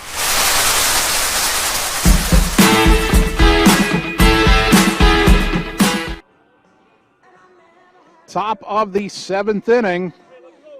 Ottumwa will go to the bottom of the 7th with the lead here at Ames. They're up 1-0. Can they get some insurance? Another run or 2 against tough right-hander Parker Choate. They scratched across that run in the 5th inning. Bulldogs will have Dennison, Evans, and Moore due up, and it was this part of the order that produced the run. Dennison has struck out and he has walked. His courtesy runner, Max Thomason, scored the run in that 5th inning. There was 1 out when that rally started in the 5th inning. It was a walk, a couple of singles to load the bases, including an infield hit, and then a sac fly by the pitcher, Colton McKinnon. At the plate for the Bulldogs, their catcher, number 8, Dennison. Let's see if Dennison can get something started again here against Choate. I've got Choate at 86 pitches, so he'd have to have a long inning to get to the limit. Pitch is outside, off speed, 1-0. Don't see any activity where I think that Ames bullpen is down the third baseline.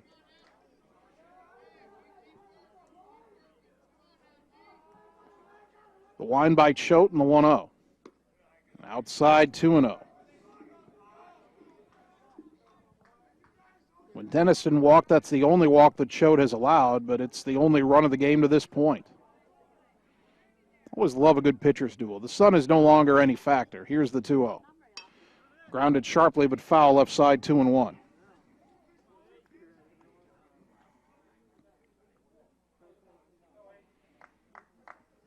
Ames has, through the first 4 innings, they had left 8 men on base, including twice leaving the bases loaded.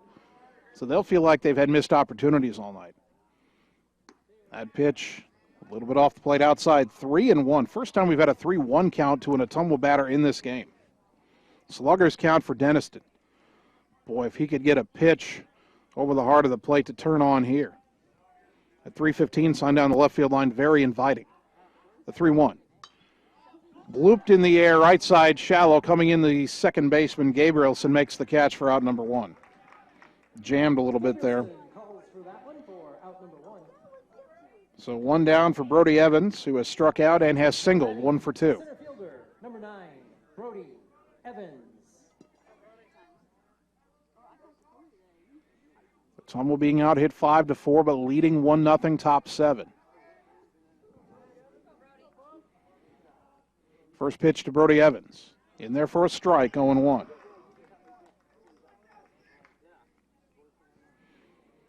You look ahead to the bottom of the 7th inning. Ames will have the number 9 hitter, Evan Gray, who hasn't been retired tonight, then the top of the order.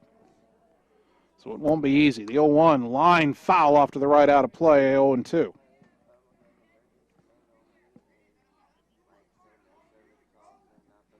Julian Moore on deck.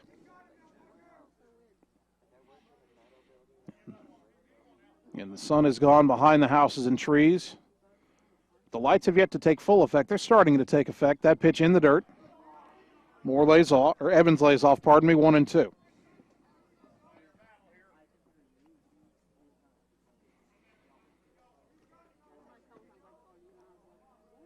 Brody digs back in.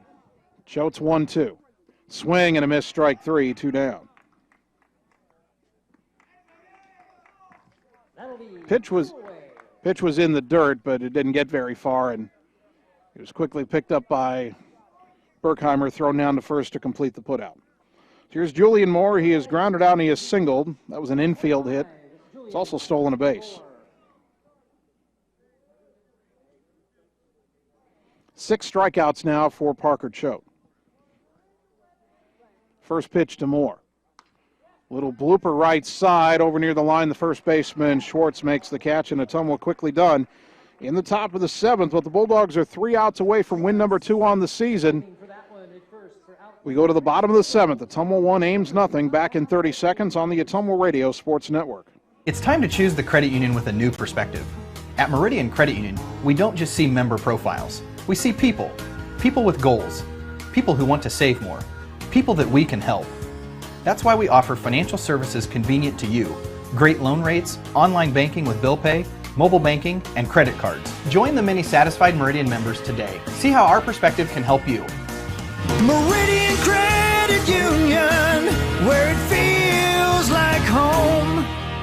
You're watching the Ottumwa Bulldogs on the Ottumwa Radio Sports Network.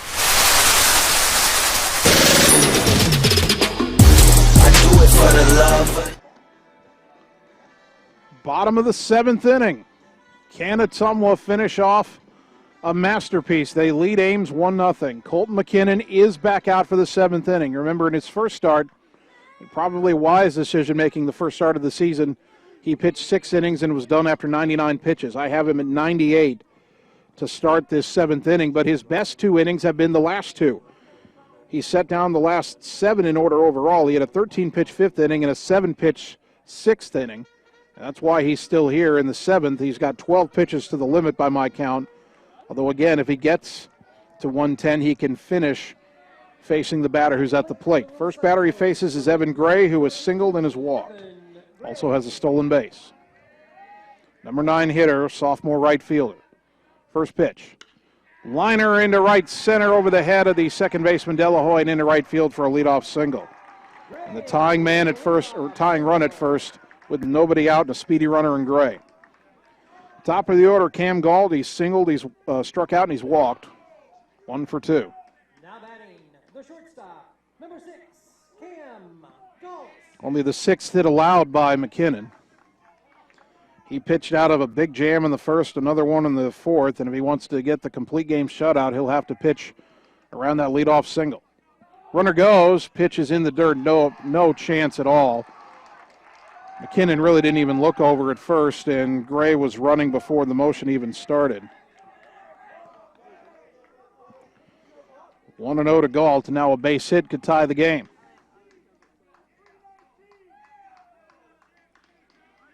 One ball, no strikes. McKinnon from the stretch. Bunt shown, pitch in the dirt. Good stop by Adam Dennison, but it's 2-0. If Gault's going to bunt, he's going to want to bunt it towards Jesus Jaime at third, make him field it. Jaime would rather stay at third and maybe catch a throw from Schwartz, the first baseman, or McKinnon, the pitcher, or if it's right in front of the plate, Dennison. Bunt shown, pitch bunted back to the mound. Dennison will have to go to first, covering his Delahoy. They get the out. Gray's at third on the sacrifice, scored 1-4. Tying run at third, one out, and the batter is Berkheimer, who was singled, grounded out, and struck out. Interesting strategy. The old adage is you play for the win on the road and the tie at home, and so Ames, with that bunt, kind of playing for the tie, because you can get the tying run home without a hit now. But it might not be against McKinnon, as I think Coach Yeager is going to go to his bullpen. He's going to make a couple of changes. So we'll take a 30-second timeout. It's a call to the bullpen for Ottumwa, trying to hang on to the 1-0 lead. Back in 30 seconds on the Ottumwa Radio Sports Network. Family First Chiropractic, it is our goal to get you and your family as healthy as possible and keep you healthy for the rest of your life. We deliver an elevated level of care for the entire family. We approach healthcare from a holistic view, incorporating multiple chiropractic techniques and physical therapy to ensure that our patients achieve the best results as fast as possible. We believe you deserve the best. A little preventative care now will eliminate pain management in later years. We want our kids to grow and live an active, healthy lifestyle. Get your family checked at Family First Chiropractic. You're watching the Ottumwa Bulldogs on the Ottumwa Radio Sports Network. I did not come to play, I came to dominate.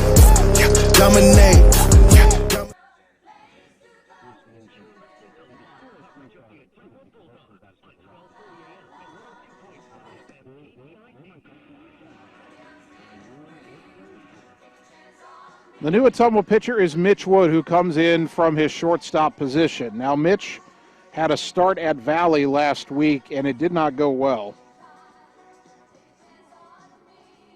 At least I thought he did.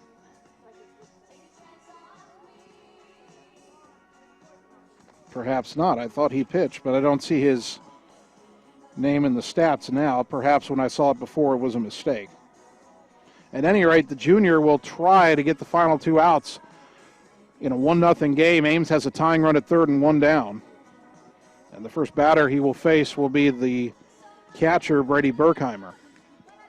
Colton McKinnon threw 6 1/3 innings, gave up 6 hits,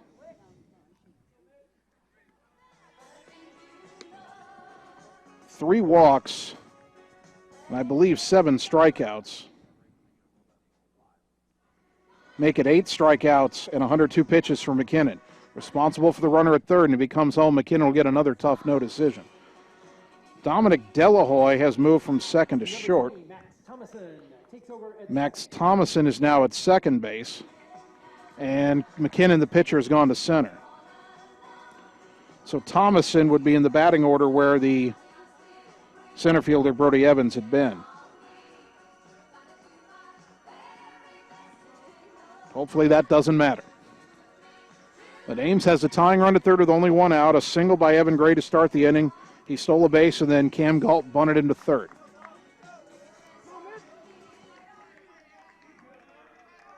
Berkheimer, left-handed batting catcher.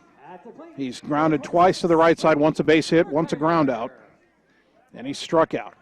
Mitch Wood could really use a strikeout right here, trying to get the save. First pitch, in the dirt, good backhand stop by Dennison, ball one. Infield about halfway for Ottumwa here. Jaime, the closest in, he's near the edge of the grass at third with the left-handed batter up. The 1-0. Swing and a miss, very late swing by Berkheimer, 1-1. Wood does throw harder than McKinnon. 1 ball, 1 strike. An ideal result here for Ottumwa is a strikeout. Keep that winner tying run at third. 1-1. Bunt shown. Squeeze was on, bunted at it and missed. But nobody covering third is hustling back. It wasn't a suicide squeeze, safety squeeze, but the pitch was in the dirt and Berkheimer bunted through it, so it's 1-2. Ames trying to squeeze that tying run home. But actually a pitch it wasn't the best by Wood, proved to be the right pitch. The wind by Mitch and the 1-2. Swing and a miss, strike three at a high fastball, 2 down, big second out. And now the game comes down to Mitch Wood versus Elliot Jurgensen. Jurgensen, center fielder, has struck out, fly to right, fly to left. Number 25, Elliot Jurgensen. Can Mitch Wood lock down the save? Runner at third, 2 down, 1-0 game, bottom 7. The pitch. Inside with a heater, 1-0.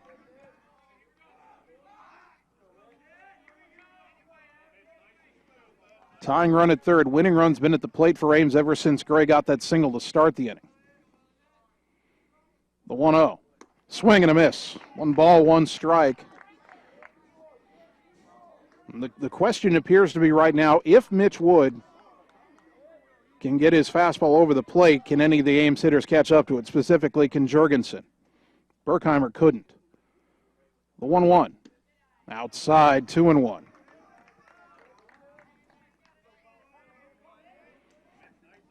2 out, tying run at third. You don't get much more dramatic than this. 1-0 Bulldogs, bottom 7. 1 out away from a big win here in Ames. Mitch is 2-1.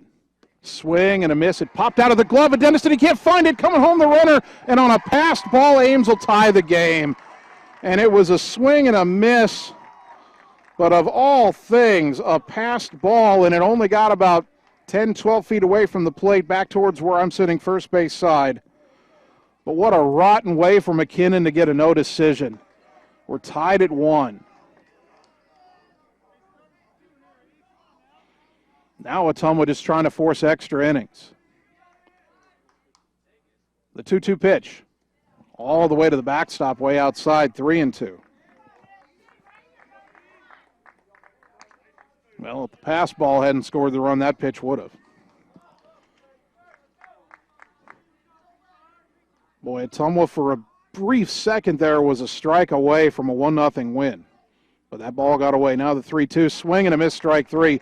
Wood gets the 2 strikeouts, but the passed ball ties the game at 1. 1 unearned run, 1 hit, and 1 left. We go to the 8th inning, tied at 1. Back in 30 seconds on the Ottumwa Radio Sports Network. Engage, educate, and empower every student every day. Ottumwa School. Building relationships, foundations for success. Helping every student to achieve their best.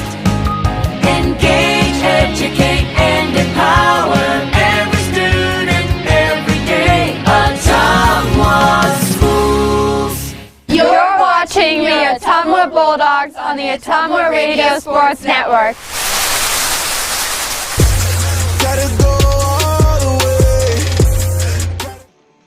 Well, we've got free baseball tonight, but we didn't really want it. Ottumwa 1, Ames 1, going to the top of the 8th. Ottumwa nearly had a 1-0 victory, but on strike 2 of what ended up being a strikeout, a passed ball in the bottom of the 7th allowed Ames to score the tying run from third. That's an unearned run, but that is cold comfort for Colton Mckinnon, who has had 2 outstanding starts this year now and has no victories to show for it. Parker Choate remains in the game pitching for Ames, and that was a question I had in the back of my mind. Didn't want to mention it. If Ames tied the game, would Choate come out for the 8th? He's at 96 pitches, so if he gets in any trouble, he wouldn't be too long left in the game with the 110-pitch limit. And the little Cyclones do have a right-hander throwing in the bullpen for the first time all night. Colton Mckinnon will lead it off. And if you may be looking for an omen now, it was McKinnon after the disappointment of getting the no decision in Game 1 against Ankeny last Wednesday. He led off the game-winning rally in Game 2 of that contest. He's 0 for 1 with the sacrifice fly and an RBI. First pitch from Choate. In there for a strike, 0-1.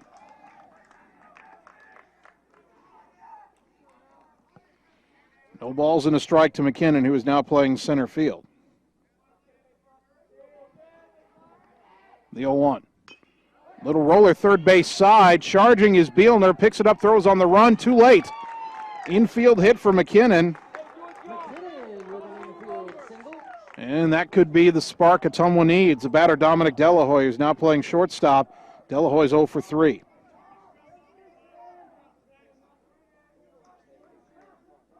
Now at the plate for Ottumwa. Now I would expect Ottumwa to be bunting here with Delahoy.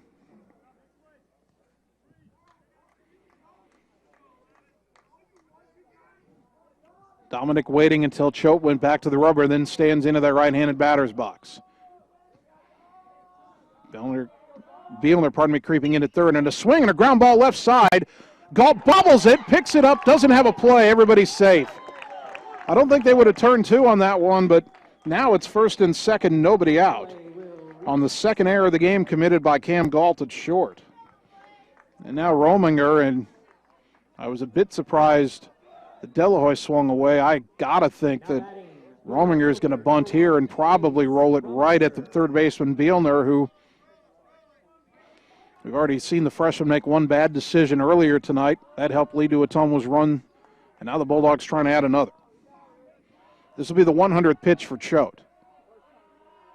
A look back at second, and the pitch. Swinging away and hitting it foul off to the right out of play, 0-1. And now Coach Yeager calls Blaze down to talk to him as out to the mound goes Berkheimer, and I'm not sure which conference was called for first. It's possible that Rominger was told to swing away on the first pitch, and that the bunt might be on now that maybe you've got Ames thinking you won't bunt. Two teams playing a little chess here with 2 on, nobody out in the top of the 8th, tied at 1. A long look at second. The 0-1, now the bunt shown. Bunt popped in the air, foul off to the left and out of the reach of the catcher Berkheimer, landing foul. It's 0-2.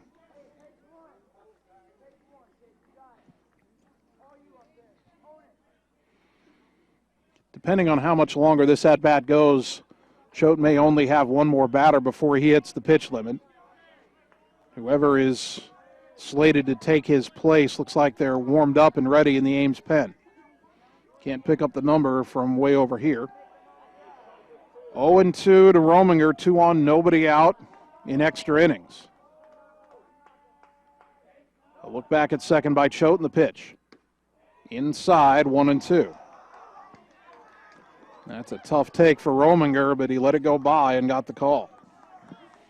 Wind has died down. It was blowing briskly in from right to start the game. There is no wind to speak of right now. Lights have now taken full effect. 1 ball, 2 strikes. Choate's pitch. High, 2-2. 103 the pitch count for Choate.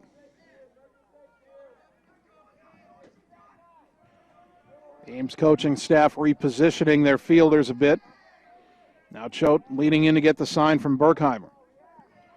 McKinnon at second, Delahoy at first. The 2-2. Swing and a miss. He chased a breaking ball for out number 1. Well, here's Mitch Wood. If you want to be technical about it, Wood would get a blown save for what happened in the bottom of the 7th, but not his fault at all. With that tying run scoring on a pass ball. Wood struck out both men he faced. If Ottumwa can get the lead here and they finish it off in the bottom half of the 8th, Mitch would get the win. Well, you wouldn't want anybody other than your future Iowa Hawkeye baseball player at the plate. First pitch to Mitch. Sharp grounder to third. Bielner feeds it cleanly. Steps on third. Long throw to first. Wide of the bag. It is knocked down by the first baseman, Schwartz.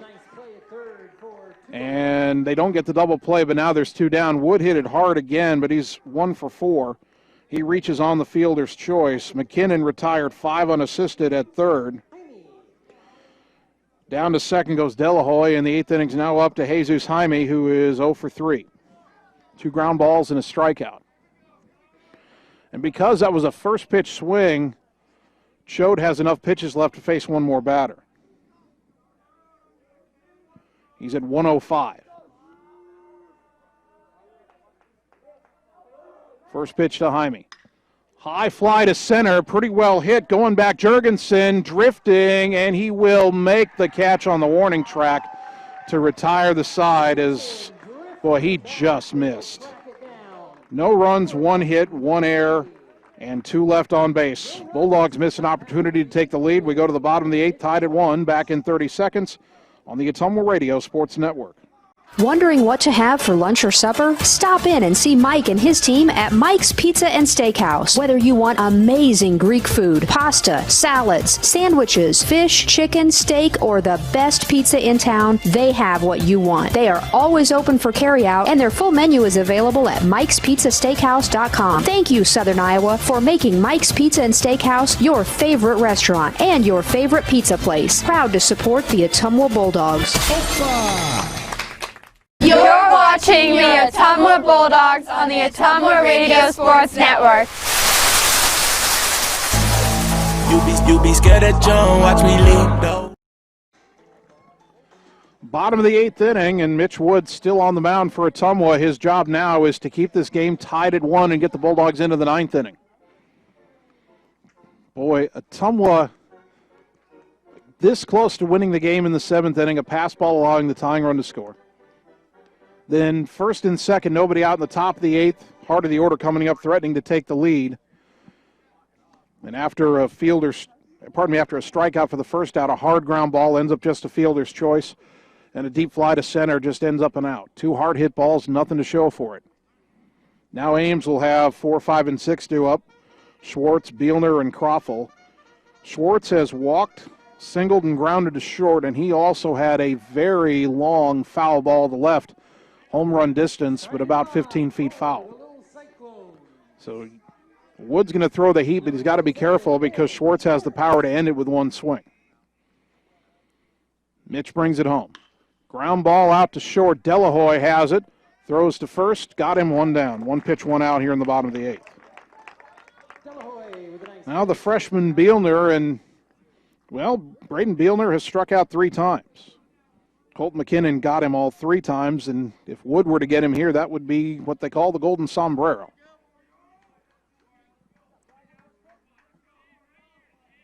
Actually, we got a pinch hitter.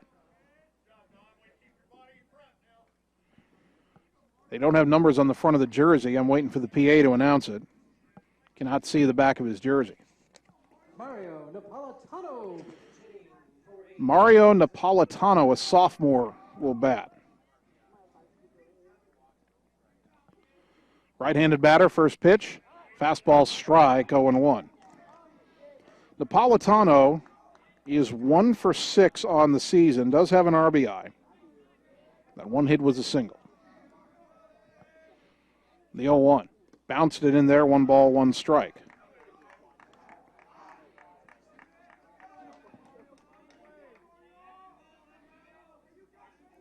Napolitano, Napolitano. The 1-1. There's strike 2 from Mitch Wood.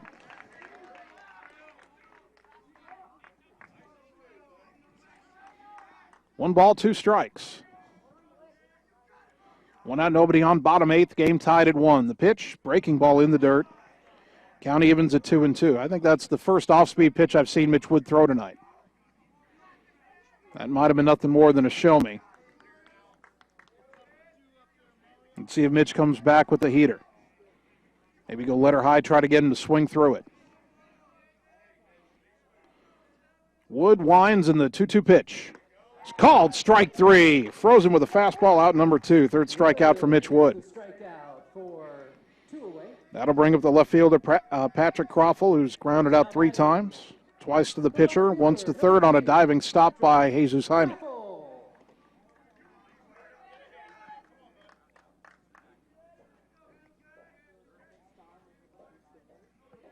First pitch. Over below, ball 1.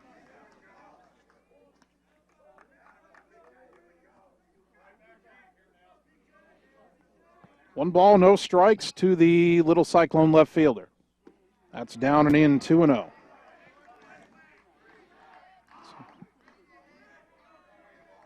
One thing you know about Mitch Wood, if he throws strikes, he's hard to hit with the fastball. He's a great guy to bring in a late inning situation.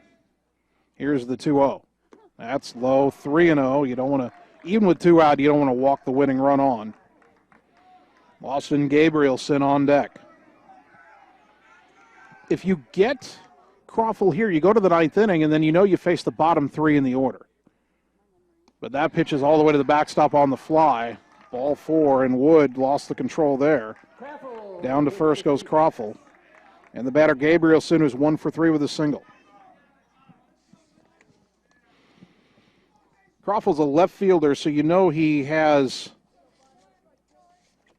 some speed. Don't know if he's a base stealer per se. In for the little Cyclones, number 5, Nate Withers. And we got a pinch hitter. Nate Withers will pinch hit for Gabrielson. Withers was a courtesy runner earlier in the game and had a stolen base. At the plate this season, he's 2 for 4 with an RBI.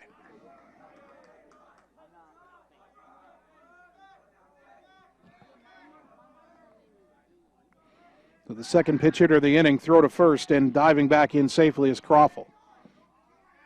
You got to think Ames is thinking about running here. They have not been caught yet tonight running, and Denniston's had a little bit of trouble keeping the ball in the glove. Wood from the stretch, runner doesn't go. The pitch on the inside corner for a called strike, 0-1.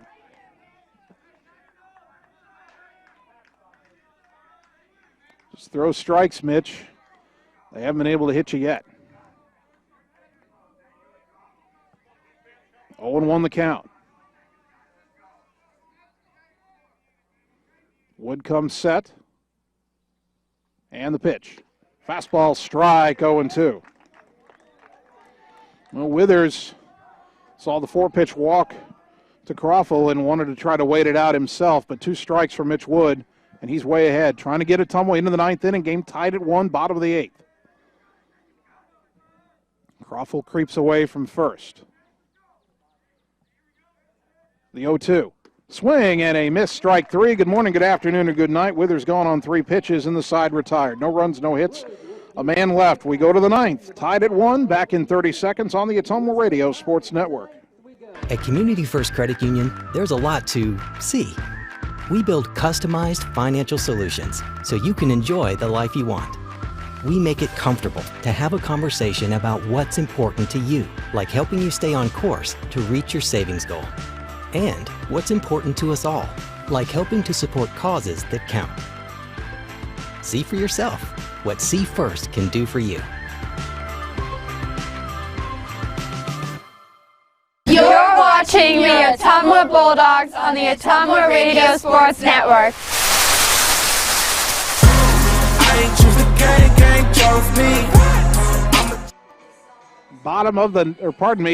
Top of the 9th inning. Here in Ames, Ottumwa 1, Ames 1. Parker Choate is still on the mound for Ames. And if I'm Trey Schwartz, who leads off this top of the 9th, I'm taking at least 1 pitch, if not multiple pitches. I have Choate at 106 pitches. He's allowed 110, and he can finish an at-bat if he gets to 110 in the middle of the at-bat. Ames is taking that literally, sending him out there to start the top of the 9th inning. Their head coach, Nick Steenhagen's going to get every last pitch he can out of Parker Choate. They had a guy warmed up ready to go last inning, and after Ottumwa had first and second, nobody out, I didn't think Choate would get out of the 8th inning, but the last 2 Ottumwa batters in the inning both swung at the first pitch. Schwartz is 0 for 3. First pitch from Choate. Swinging a foul back, 0-1. Man, Ottumwa's in attack mode right now. I don't know what. I have Choate at 106. My count is not official. I know it's close. I don't know if it's exact. But if Trey could see 3 more pitches, I don't think Choate can face another batter. The 0-1. Down and in, 1 ball, 1 strike. No sign from Coach Yeager, just claps his hands. Of course, you don't want to be not aggressive at all. You get something to hit, you want to hit it. Here's the 1-1. Swinging a foul at the plate, 1-2. Well, by my count, this will have to be the last batter that Choate faces. Again, if I'm 1 or 2 pitches off, then we shall see. Haven't seen anybody warming the Ames pen. They had a guy warmed up an inning ago, didn't see him go back out and throw. That pitch swung on and missed, strike 3. It's in the dirt, but it was picked clean by Berkheimer. Throw down to first. They said he kept the foot on the bag and he's out. Well, that throw short hopped the first baseman, Schwartz. But the umpire said he held on to it and kept the foot on the bag, so it is a strikeout. 2-3 on the putout, one down, and that is the final pitch of the game for Parker Choate. And a nice hand for Parker Choate. He will have to depart on the pitch count limit with one out in the top of the ninth. And he will get a no decision. It's a call to the bullpen for Ames, and Ottumwa finally gets to swing at somebody else. We'll take 30 seconds, come back and tell you about the new Ames pitcher on the Ottumwa Radio Sports Network. It's time to choose the credit union with a new perspective. At Meridian Credit Union, we don't just see member profiles. We see people. People with goals. People who want to save more. People that we can help. That's why we offer financial services convenient to you.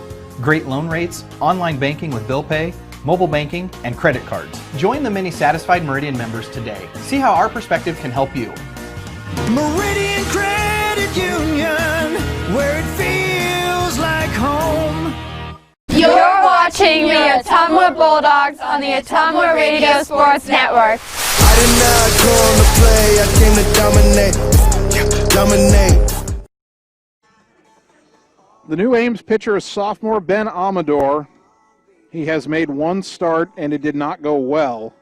I believe he started the Ames game they played and lost in the Sadell tournament. It was a game they got beat 21-3. He's thrown 2 innings. He's allowed 5 hits, 6 runs, all earned. He's walked 3, hit 3 batters, struck out 1. His ERA after one game, 21.0. Obviously, that's just one game.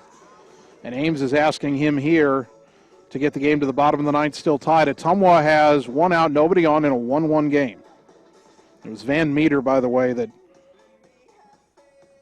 blew up Ames back on Saturday, 21-3. Not a football score. Adam Dennison, who went 0 for 2 with a walk against Parker Choate, will stand in.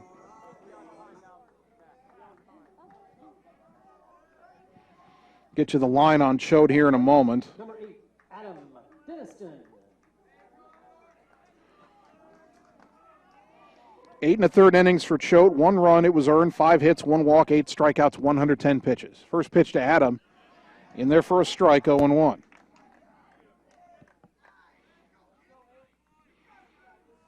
The Ames head coach Nick Steenhagen is showing a measure of faith in his sophomore Amador, sending him back out in extra innings after he had a rough start on Saturday.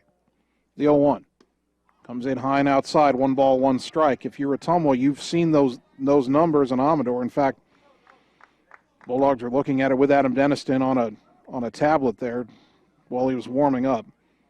You know he's been wild. The 1-1. Big swing and a miss, 1-2. Yeah, he was hittable and walkable against Van Meter, but he's ahead of Dennison 1-2 with Max Thomason on deck. 1-2 pitch. Breaking ball called, strike 3 in the outside corner, 2 down. So here's Thomason getting his first at-bat of the night. He came on defensively as Ottumwa moved players around to get Mitch Wood pitching and Colton McKinnon out to center field. Thomason is 0 for 1. Only has 1 at-bat through the Bulldogs' first 4 games. Lanky Jr. digs in. First pitch, downstairs, ball 1. Ames will have 8, 9, and 1 due up in the bottom of the 9th inning.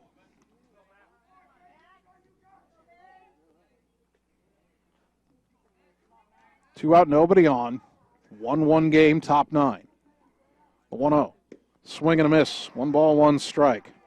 Amador throws hard. No doubt about that.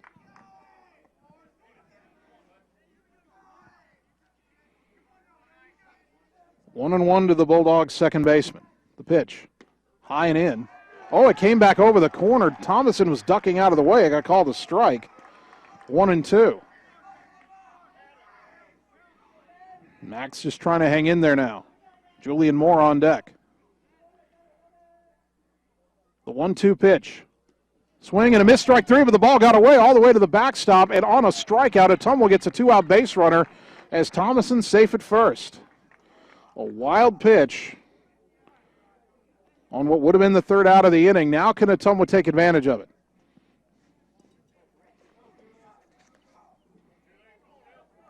We mentioned Amador was wild. The varsity-bound stats page does not include wild pitches. Number 25, Julian Moore 1 for 3 in this game.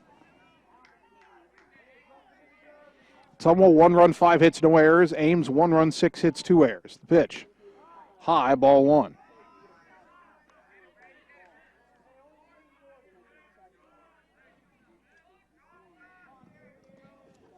Thomason has some speed. I don't know if Ottumwa would run here or not.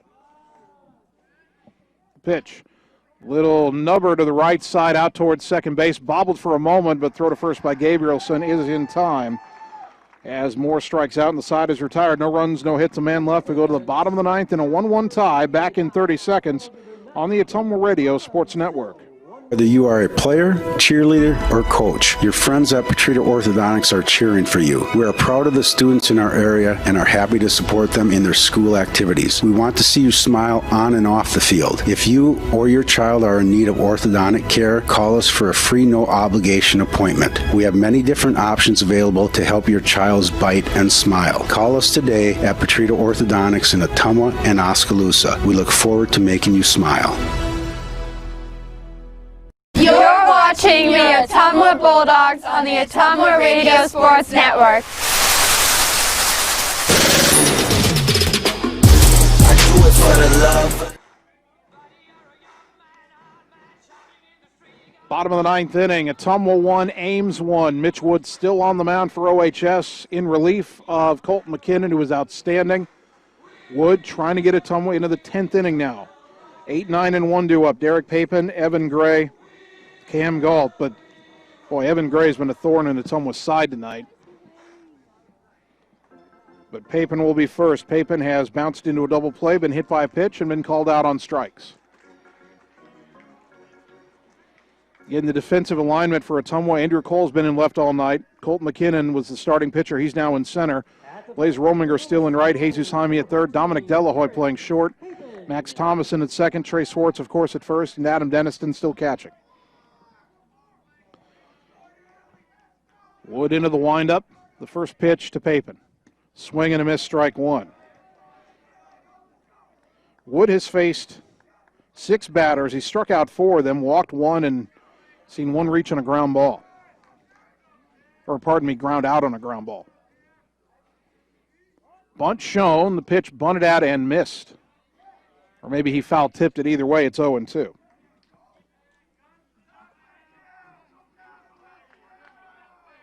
Well, if you can't catch up to the heater, maybe try to bunt your way on. Wood gets the sign, goes into the wind, and the 0-2. Swing and a miss. Good morning, good afternoon, and good night. Papen down on 3 pitches for out number 1. Now here's Evan Gray. Singled and stole a base in the second, walked in the 4th, led off the bottom of the 7th with a single, stole second, went to third as a sacrifice, and scored the tying run on a passed ball.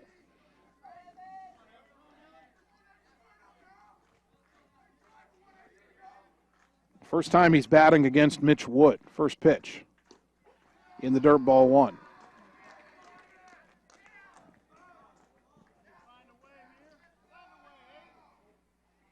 One and 0 the count.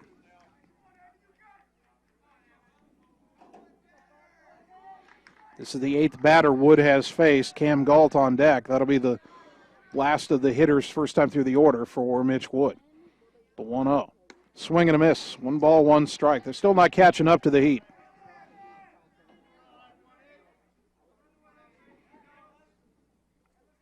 Looks like Ames had somebody up in the bullpen for a little bit. Now they're coming back down to the dugout. The 1-1. Swing and a miss. 1 and 2. They cannot catch up to those letter high strikes.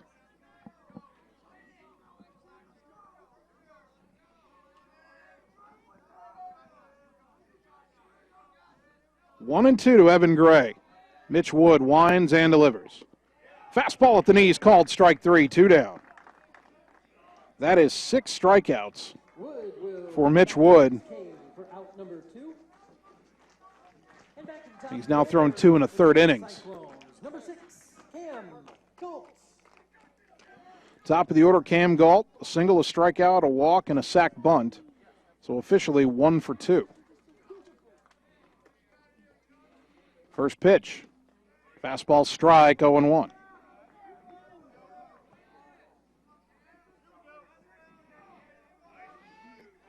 Oh and 1 the count. Mitch's next offering. Popped up right side. Underneath it is Trey Schwartz behind the bag at first, makes the catch to retire the side, and Mitch Wood sets the Little Cyclones down in order. We're going to the 10th inning. It's a 1-1 ball game. Back in 30 seconds on the Ottumwa Radio Sports Network. In Searcy, Arkansas, a young man says I love you for the first time, but his girlfriend doesn't quite hear. In Franklin, Tennessee, a boy encounters his first pickle. And in Kyle, Texas, after a mission for tots, cousins realize they're a long way from Kyle, Texas. One day, many people, millions of orders. This is Howie Sonic. You're watching the Ottumwa Bulldogs on the Ottumwa Radio Sports Network.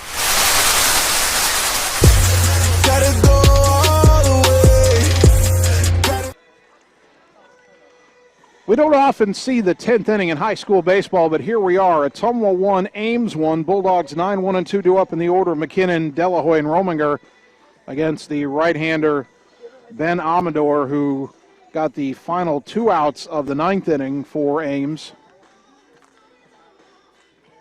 Both teams now into their bullpen. And if you're wondering, I don't know how well I can speak to the mindset of Ames, trying to look at what they have the rest of this week. They play Knoxville tomorrow, and then they've got a doubleheader with Des Moines North, who's usually not very good, on Friday. And then they play Gilbert on Saturday, so they do have 4 more games scheduled this week. Ottumwa, of course, goes to Marshalltown for a pair on Thursday. I haven't looked at what Marshalltown did since their opener, but they were destroyed 30 runs in 2 games by Ankeny. I'll finish that thought in a moment. Here's McKinnon, who drove in Ottumwa's only run with a sac fly in the 5th inning. He takes a strike from Amador, 0-1. McKinnon's also grounded out and singled.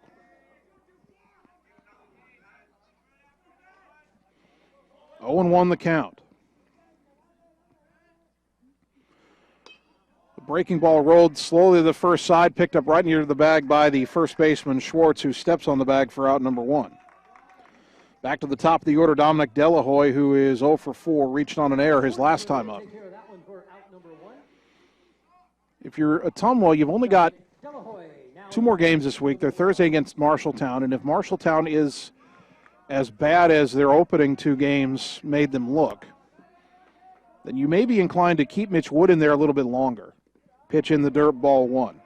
Obviously, your ideal situation is to score here in the top of the 10th, set the Little Cyclones down in the bottom of the 10th, and go home with a win. But if you've got to keep going a little longer, Wood 32 pitches so far. I don't know how long they think he can go. He probably can't go 110. But you might stick with him a little longer just because you think you might not need him Thursday anyway, maybe. There's a drive to left, pretty well hit, but it's right at the left fielder, Croftler, who makes the catch for out number 2. Delahoy put a good swing on that one, but he's headed back to the dugout, and here's Blaze Rominger, who is 1 for 3. He's been hit by a pitch. He's singled. He's grounded out and struck out. Stepping into the box, number 1, Blaze Rominger. If you can find a way to get on, Mitch Wood is on deck. First pitch to Blaze, breaking ball in the dirt, 1-0.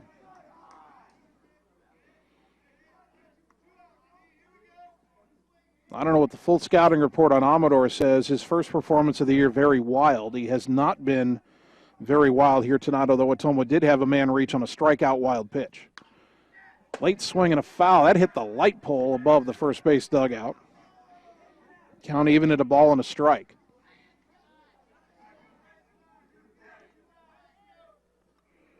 One run, 5 hits, no errors for Ottumwa. 1 run, 6 hits, 2 errors for Ames.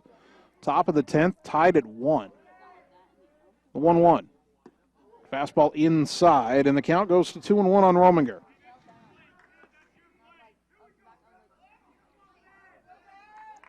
Blaze just trying to find a way to get on base and give Mitch Wood a chance. The 2-1 pitch. In the dirt, 3-1.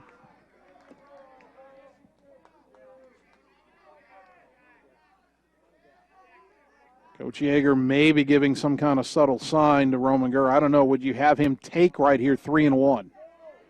Or would you let him swing away? Amador from the windup. The 3-1 pitch. He was taking all the way, and that's a strike, 3-2. Now Rominger hoping to see one out of the zone. Now he's got to protect the plate. 3 balls, 2 strikes, 2 out, top 10. Heart of the order due up for Ames in the bottom half. The payoff pitch to Blaze. Breaking ball, line sharply, right side, base hit. Opposite field single with 2 down for Rominger, and Mitch Wood will get to bat. Wood is 1 for 4 with a single. Now he's hit the ball hard 3 times, and none of those times did he get a hit. The hit was what looked like a routine fly ball to right, but the wind that was blowing at the time knocked it down. We've been playing ball long enough now that there's no more wind. Boy, we were clipping along. We might have been done in less than 2 hours until Ames tied it up. Now we're in the 10th inning. First pitch to Wood. Breaking ball in the dirt, ball. And did they call a balk? They have called a balk. Amador didn't come set. The home plate umpire called the balk. The pitch doesn't count. And now the go-ahead run in scoring position. Well, if Wood could drive him home here, maybe that's a little bit of the symmetry and the poetry of baseball.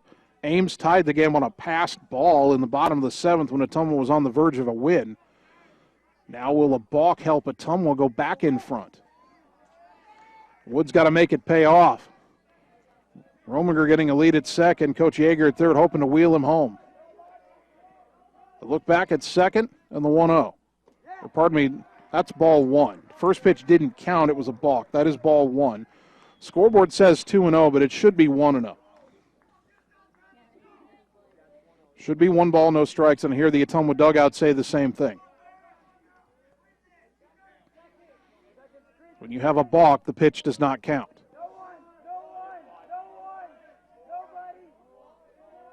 Wood awaiting a 1-0 pitch. Amador looks back at second, brings it home. Popped it up right side, drifting back to first baseman Schwartz down the line. Had to bend a bit, but made the catch. And the side is retired. Ottumwa leaves the go-ahead run in scoring position. No runs, 1 hit, 1 left. We go to the bottom of the 10th inning, still tied at 1, back in 30 seconds on the Ottumwa Radio Sports Network. Wondering what to have for lunch or supper? Stop in and see Mike and his team at Mike's Pizza and Steakhouse. Whether you want amazing Greek food, pasta, salads, sandwiches, fish, chicken, steak, or the best pizza in town, they have what you want. They are always open for carryout, and their full menu is available at Mike'sPizzaSteakhouse.com. Thank you, Southern Iowa, for making Mike's Pizza and Steakhouse your favorite restaurant and your favorite pizza place. Proud to support the Ottumwa Bulldogs. You're watching the Ottumwa Bulldogs on the Ottumwa Radio Sports Network.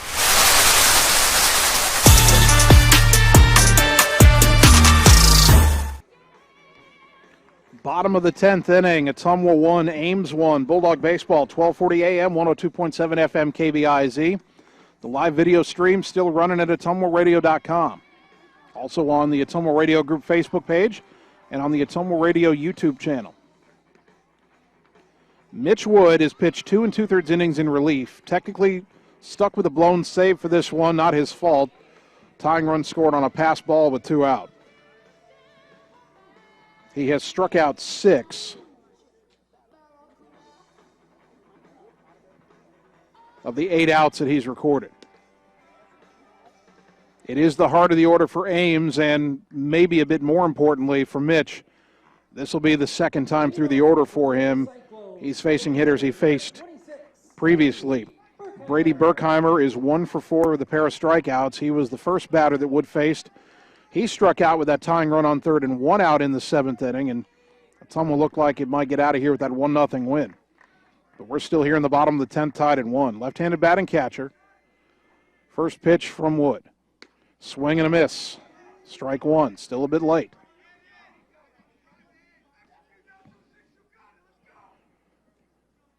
0-1 the count to the little Cyclone catcher. Mitch brings it home, and a drive to right field shallow, and having to play it on a hop is Rominger. Leadoff single for Berkheimer. And the winning run is on base for Ames. Should get a courtesy runner for him.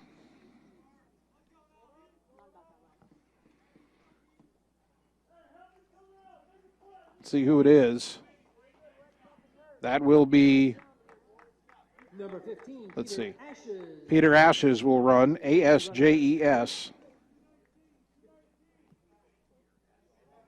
At the plate, number 25, Elliot. So here's Elliot Jurgensen, who's 0 for 4, 2 strikeouts, 2 flyouts. Is Ames bunting here? They only need the 1 run to win it. That hit the 7th of the game for the Little Cyclones, the first one that Mitch Wood has allowed.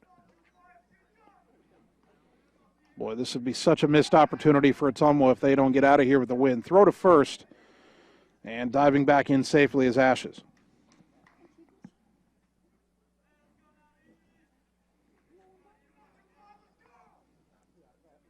Right-handed batting, Jurgensen digging in.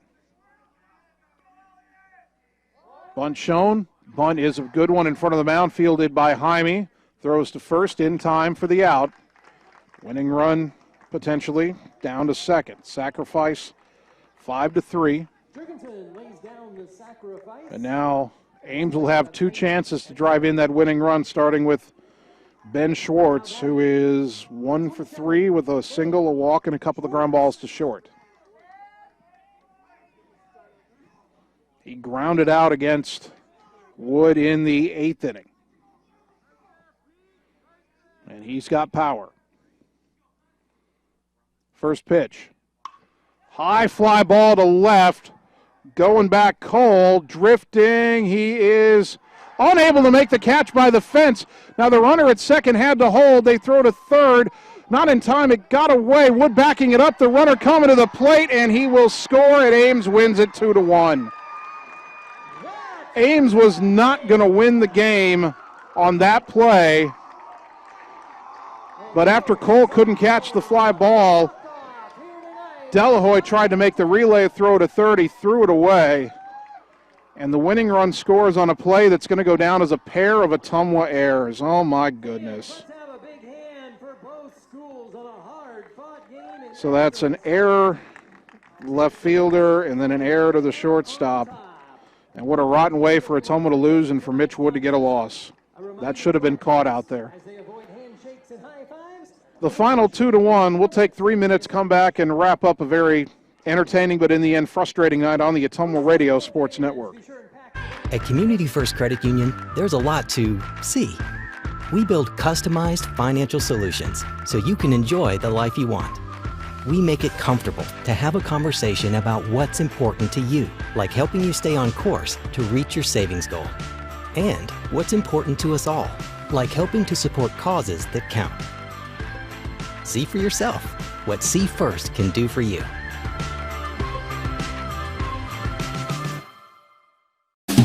Hi, I'm Mark Frimeware, new owner of Champion Bowl in Ottumwa, Iowa. Call us at Champion Bowl to join the fun. We have new hours to better serve you.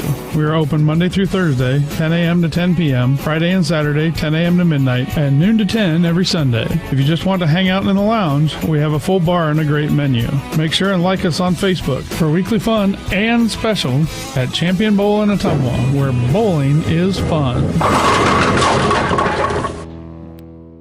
Old Palace Cafe and Books invites you to stop in and try their real, not fast, fresh, never frozen, made in-house menu, which is sure to satisfy. Start your day with their fresh brewed coffee or one of their specialty drinks and a delicious breakfast. Stop in for a cup of one of their homemade soups, a sandwich, or salad for lunch. Don't forget dessert. At Cole Palace Cafe and Books, your purchases help our neighbors with disabilities learn valuable job skills. Check out their gently used books while you wait. That's Cole Palace Cafe and Books at 226 West Main Street, Ottumwa. It's time to choose the credit union with a new perspective. At Meridian Credit Union, we don't just see member profiles. We see people. People with goals. People who want to save more. People that we can help. That's why we offer financial services convenient to you. Great loan rates, online banking with bill pay, mobile banking, and credit cards. Join the many satisfied Meridian members today. See how our perspective can help you. Meridian Credit Union, where it feels like home.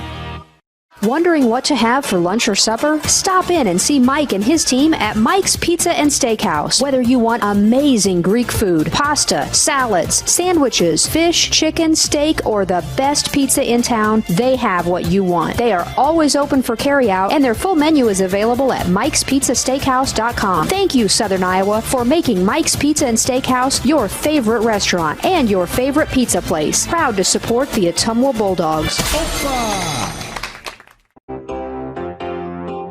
At Dixon's Floors and More, we don't mind being different, as long as the difference is better.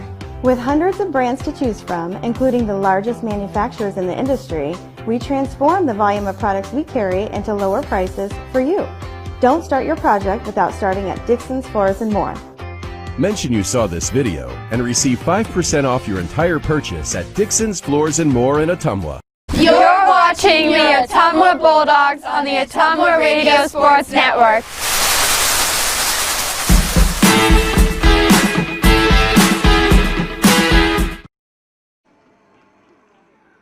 And welcome back one final time tonight to Ames, where your Ottumwa baseball team has a frustrating end to what really was an entertaining night otherwise. They lose to Ames in 10 innings, 2-1. The Bulldogs had a 1-0 lead with 2 outs in the bottom of the 7th. Tying run at third. Mitch Wood would strike out the last man, but before he did, the tying run scored on a pass ball. Then in the bottom of the 10th inning, a single, a sacrifice, and then a drop fly ball in left field, and then a thrown away ball at third base, allowing the winning run to score. The totals for Ames: 2 runs, 7 hits, 2 errors, 10 left on base. Ben Amador, the winner, he's now 1-1. There was no save. For Ottumwa, 1 run, 6 hits, 2 errors, 8 men left on base. Mitch Wood, the loss, 0-2. The ball game took 2 hours and 26 minutes to complete. Ottumwa drops to 1-4 on the season. Ames improves to 2-2. Our next broadcast of Ottumwa High Athletics, we're back here in Ames tomorrow afternoon for Ottumwa softball taking on the Little Cyclones. That'll be a 2:30 first pitch tomorrow afternoon, single varsity game here on 1240 AM, 102.7 FM KBIZ, and the live video stream at ottumwaradio.com.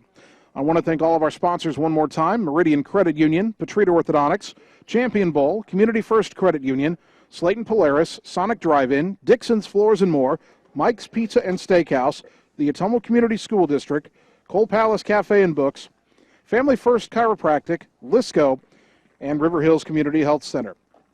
A big thank you to Bulldog head coach John Yeager for helping us prepare for the broadcast tonight. And a big thank you to our producers, Annie Argo, our on-site video producer, and Kyle Smith, our radio producer, back at the studios of KBIZ. Finally, I'd like to thank you, the fans, for tuning in tonight, because without your support of these broadcasts and of Ottumwa High Athletics, none of this would be possible. So thank you for tuning in to Bulldog Baseball on 1240 AM, 102.7 FM KBIZ, and the live video stream at ottumwaradio.com. My name's Jason Van Arkel. I'll talk to you tomorrow afternoon when we're back in Ames to see the Bulldogs softball team take on the Little Cyclones. Until then, good night, everybody.